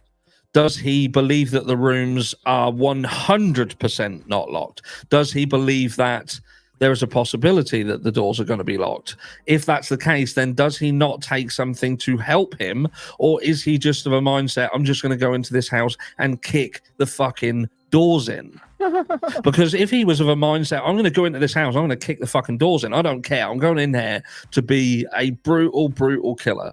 And I don't care. Let the chips fall where they may. And then I would argue, okay, so he enters in through the sliding door, and the first door that he would come to would be Dylan Mortenson's door. So why would he not kick that door in? So you kind of think to yourself, right, so he hasn't gone into this property with a mindset of, I'm just going to break into the individual doors. So does he try Dylan Mortenson's door? Does he try the handle? Does he push it? We don't know. And the thing is about this is Dylan Mortenson, if you believe what the prosecution are telling you, she is awake. She is awake. So when this person enters into this house through potentially the sliding door and walks past her room and up the stairs, Dylan Mortenson is awake. She's awake. Because we know that, because she hears noises and she's listening to it. She is listening to the noises over a period of time. So what I'm getting at here, and this is the important bit, you guys, we've touched on this before, and this is why this is very important. Dylan Mortenson is listening to noises. You don't listen to noises and immediately snap unless you've got problems. Let's just say problems. I can appreciate someone's listening. They're trying to sleep. They can't sleep. There's noises. They try and sleep. It just goes on and on for a while to the point where you snap, you come out of your room and you're like, shut the fuck up, for God's sake. You know what I mean? Shut up. I'm trying to fucking... Right, and then you go downstairs, right, everybody? And then you go downstairs? Sleep. Quit it. Right? Did that happen? Did that specific action happen? Because that's important. That's important. Because you have to ask yourself, if this was, for instance, Brian Koberger, and he was coming into this house, and I know what some of you are going to say. You're going to say that this is a situation that proves that this was a targeted crime. But yeah, you might be right that this is a targeted crime, and maybe the fact that he came into this house and he ignored other rooms and then specifically went upstairs to, say, his target room. Yeah, that makes sense. It makes sense until he comes back down, unless he comes back down to see who has shouted out, shut the fuck up, because he was then of a mindset, I'm clearing out. So I know someone's down there, so I'm going looking for him. Right. But again, you have to ask why he still doesn't go to the first door he comes to at the bottom of the stairs. See what I'm saying? He's still passing rooms. Does he try that door? Does he push that door? Does he hit it? Does he try and get... Do you know what I mean? You've got to answer that question. So I would imagine, are doors locked? Are people locking the doors? If not, what's going on? Did this person have the mindset that he was going to break into these doors? And if that's the case, then why didn't he just go and kick all the fucking doors in? I don't understand it. If he was looking for people in that house, or he wanted to clear... Damn, Nina, look at that. Shit, look at that memory. House and make sure that no witnesses were left, which seems to be his mindset. Seems to be his mindset.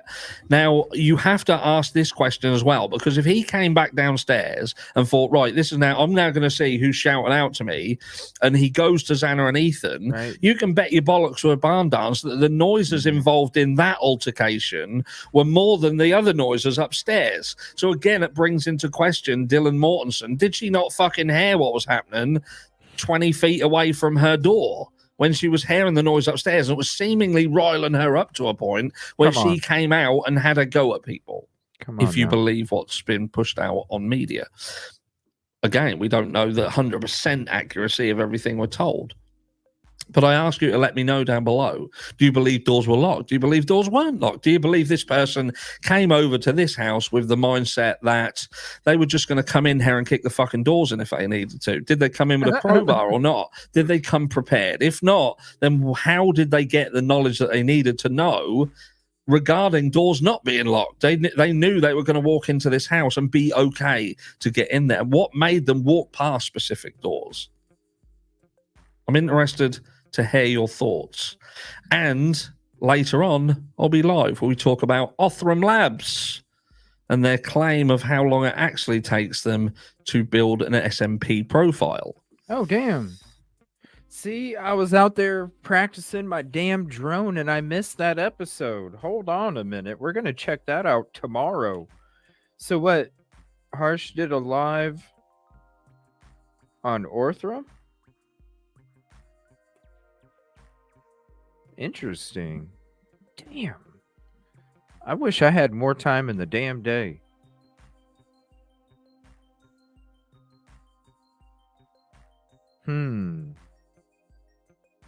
How my Nina right? I was like, damn, she remembered straight up. Straight up. Yeah, glasses. Mine were like, well, these are like Nike graphite or something, so they were like $600 fucking dollars. It was ridiculous. It's like, damn, just for these. And then I got some Nike sunglasses prescription as well. I figured, why not? Why not? That's how I started off, Katrina. I couldn't see that good at nighttime, and now my eyesight's starting to, but we're fine. It ain't that bad, you know. It's not too bad. Just when I'm reading text and documents, and if I need to read anything damn straight. Other than that. So, yeah, that was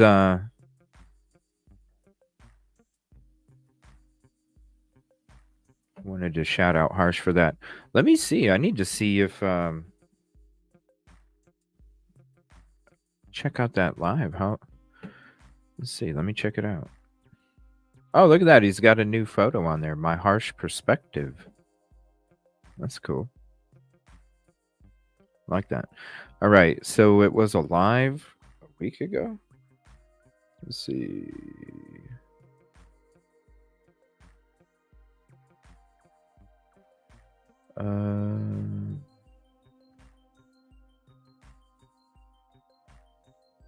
Did he not do it? Or did he make it?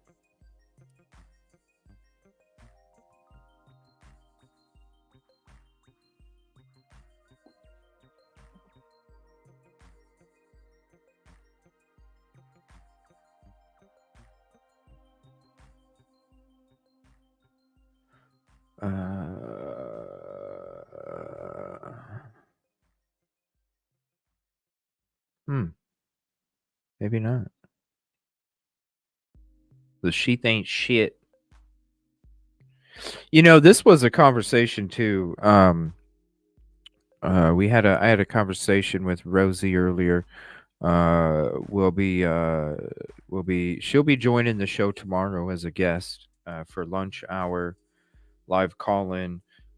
We were discussing this right here, a video that I put out a while back, why I feel that Kaylee or Maddie own the K-Bar. And I want to play this video too. It was some of the stuff that I wanted to, there's more stuff about the sheath I want to go into. We'll go into that tomorrow when we cover, it'll be all these other cases. By the way, let me share that real quick with you guys while I keep talking about it. And you can go ahead and hit the notification now and then come on back here. I went ahead and set up the lunch hour live call-in show for tomorrow. We're going to be talking all these true crime cases, whatever's breaking news, yada yada. So there's that. We'll be doing that 11 a.m. Eastern. We'll be hanging out tomorrow, discussing all these different cases and such. So you can go ahead and hit that now. All right. Now, this is Harsh's video from earlier. Idaho4 in the damn knife sheath. I want to hear what he has to say. Because I think it's Kaylee or Maddie's. I think it's Kaylee or Maddie's. It just doesn't make sense. And you know what I mean? And then when somebody that is there, DNA dirty glove, maybe opening up, I was saying this to Rosie earlier. I was like, how do you know that the DNA dirty glove didn't touch the bottom of the the inside of the button snap to lift it up to see if there was any evidence inside the strap? You know what I mean? And that's how it got there. Let's hear what Harsh has to say. Well, hello there. How is everyone? I hope you're all well. You amazing, beautiful, wonderful people. And patient, may I add. Patient, as I'm running late. I've had to live. Oh, I'm in a rock garden. Freezing stuff to deal with and contend with. But you don't want to listen to that shit. You want me to get on and talk about what we're going to talk about. You're looking amazing, by the way. How do you do it? It's that midweek hump. I know what you've been up to. Anyway, is it the midweek hump or is it yeah. It is still Wednesday. I literally didn't know. But anyway, I will just say, yes, a lot of you have reached out to me and spoken about Chief Fry, who is apparently leaving. He's leaving. Called it. Mixed sort of reasons. And I even called springtime, baby. May 1st. As to why he's leaving. I don't feel there's anything...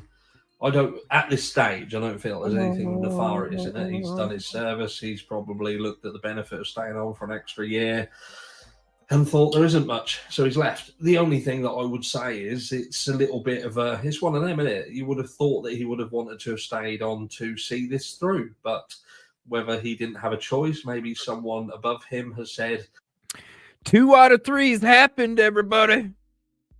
And then if you want to add the date of the demo, we'll say 3 out of 4. 3 out of 4, people. Oh, there's one more left. Leave.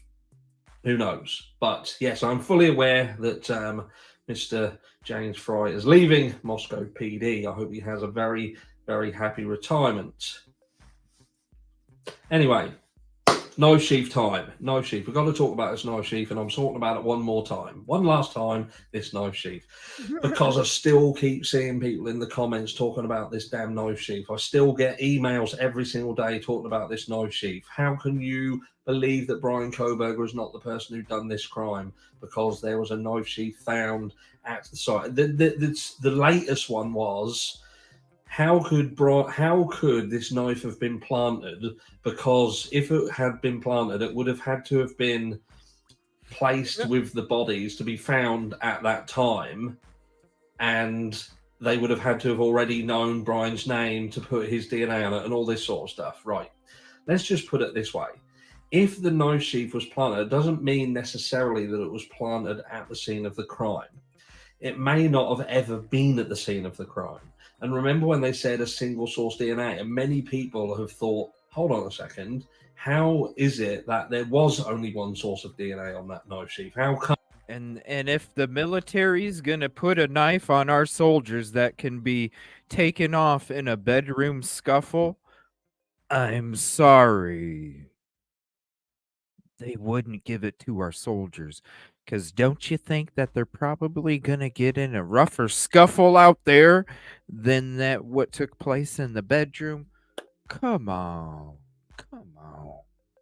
There wasn't any other sort of blood or anything like that. Now, there could have been. It might have just been that they've looked at it and been able to pull away a sample of DNA that wasn't contaminated. And maybe there was other stuff on there as well. We don't know that, but it seems to say that there was only one source of DNA on there. But anyway, I digress. Point being that this knife sheath may not have ever even been at the crime scene. I heard other sources. I'm going to have to... Does anybody remember for sure? Because I thought I heard other sources as well, no? That's the thing about gambling. I don't go to casinos that much because I don't. That's the one luck I don't have. All right. That's the one luck I don't have. That's why I was talking about Nikes last night, right? That's the one luck I don't have. Maybe I should go try though. Because you know what? When I do play the lottery, I always let the machine pick the numbers. Maybe for the first time in my life, I choose. That's what I'm going to do. When's the next? Damn, we just had a lottery tonight. I'll do the next lottery and I'll pick. Or no, we did do a lottery where you guys picked numbers and I don't think I got any of them. We'll have to try it again. Yeah, maybe I'll just walk in. That's what I should do. I should walk into the place, gas station, whatever. I should let the numbers happen when I get there to fill out the card, right? Instead of like figuring it out when I get there. When I get there, that's when I should be like, okay, I'm feeling this number and I'm feeling this number. Yeah, let's do that. Never heard. Really? I thought I heard that. I know that there was other DNA, but I don't remember them saying there was only one DNA on the sheath. I don't remember them saying that, so it makes me think that there was more. And I know, like, people are like, well, then the girl's DNA would have been... It was already on there, okay? It was already on there. They're not suspects, so they're not going to be considered as a source, okay? Their DNA was on it. Give me a break. Have to be. We know that there was a discrepancy between what the two officers had said referencing that. Yeah, send me the exact wording, because I don't remember it saying it was the only source of DNA that was on the sheath.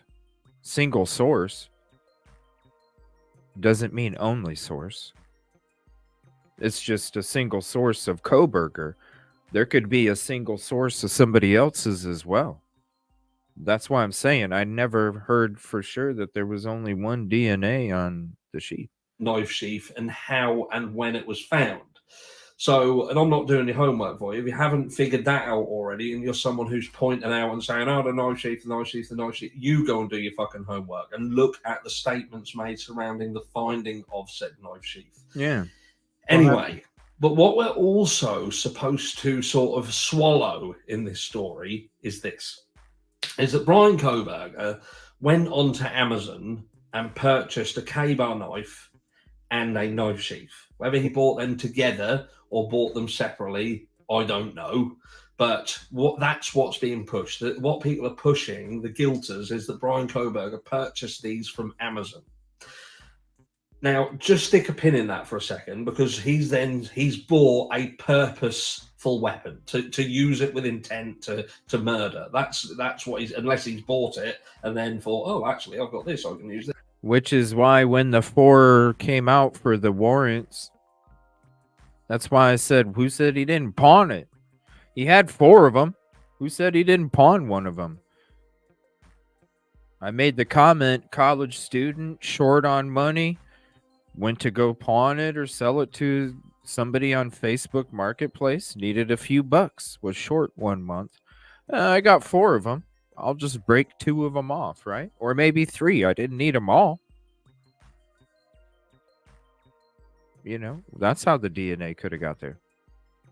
But what we're trying to say is, in this short space of time, he bought this, Walmart. And that's what he was going to use for this crime.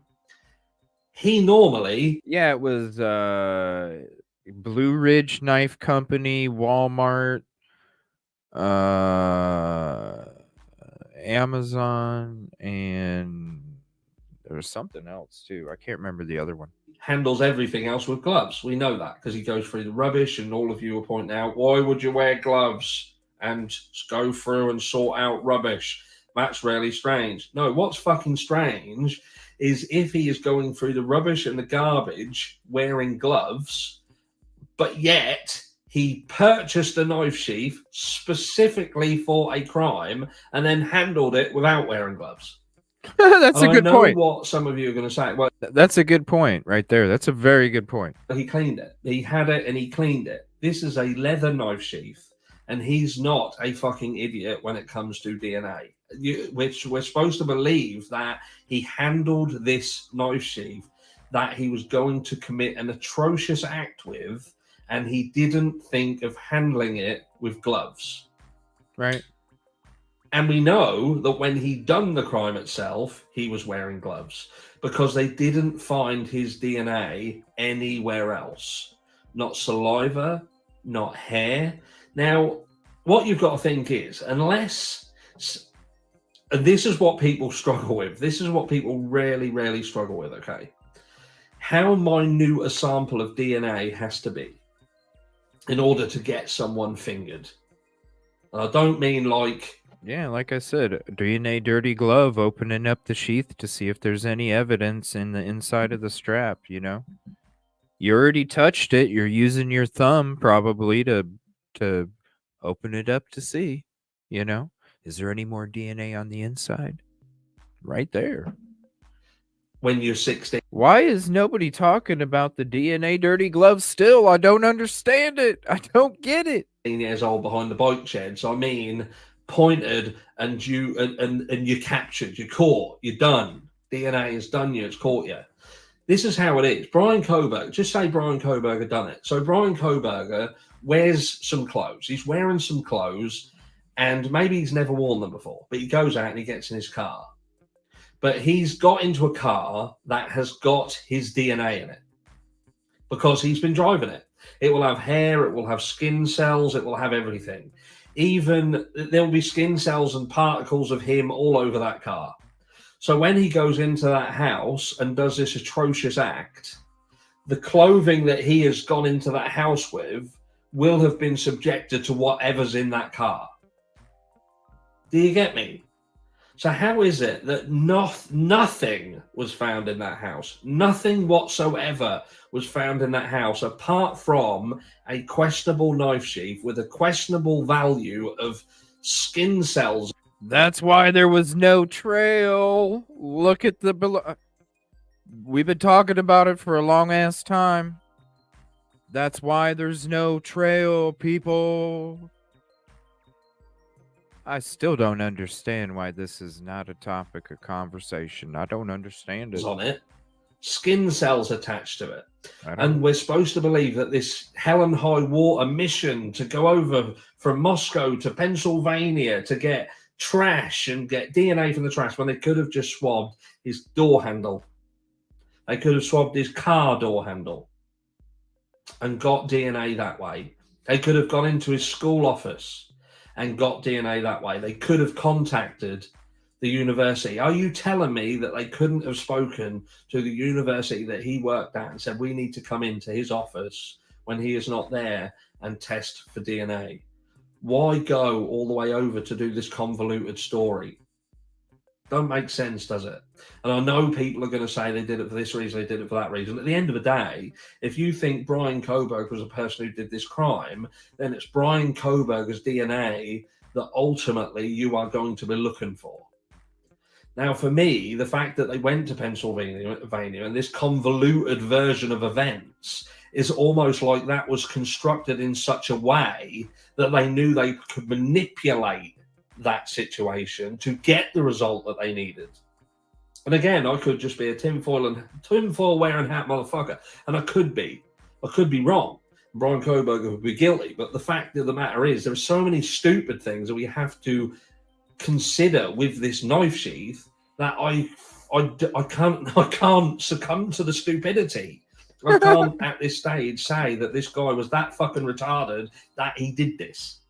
I just can't do it.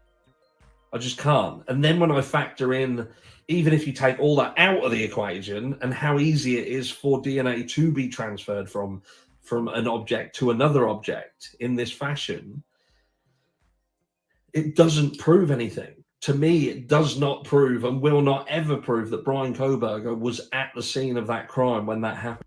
I'm sorry, asshole that wants to come in and be disrespectful to the beautiful Nicola. Fuck off, catacomb man. Kiss my ass and get the fuck out of here. That is not enough. It is not enough. Let me know what you think down below. But that's the last time I'm speaking about this, knife sheaths. Don't worry, we already took care of it, Nicola. Like I said,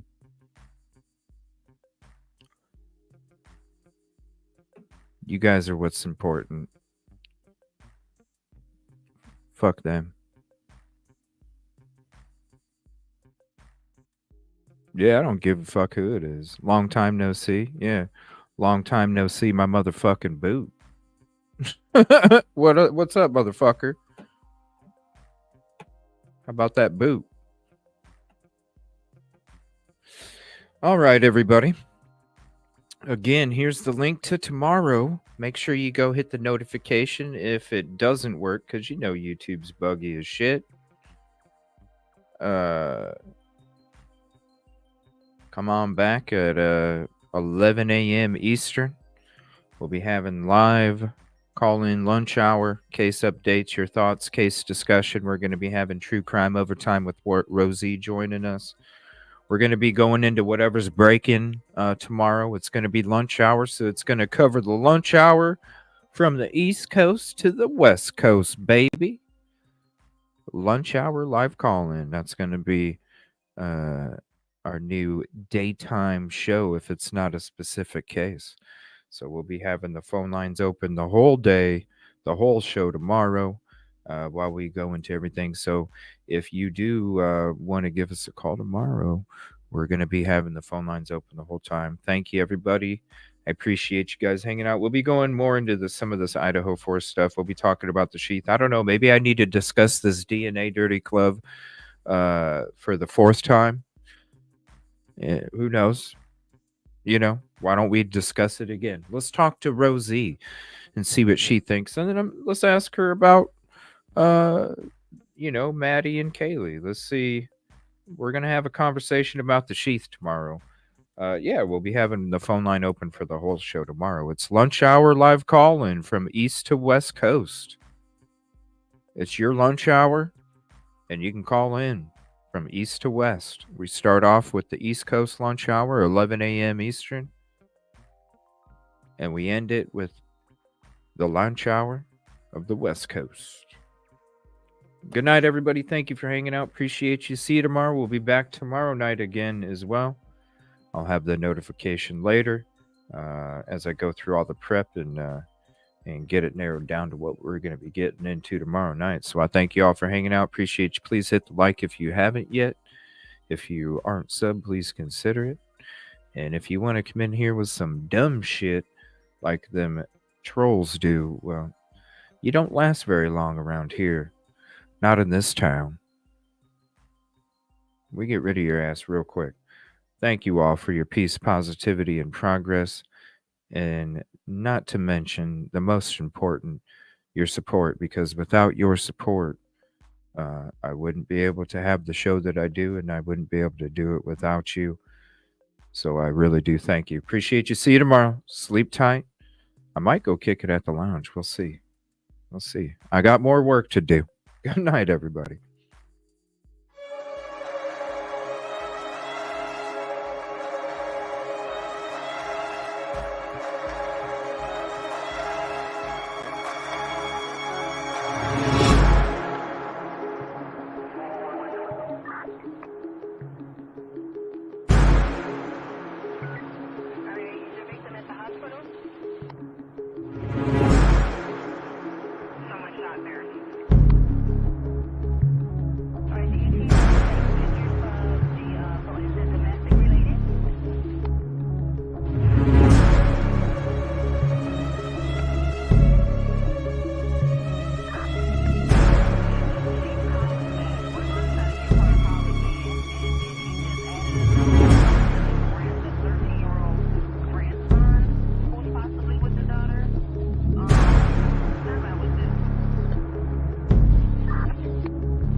Fulton. East 47 Fulton, okay. 10-4.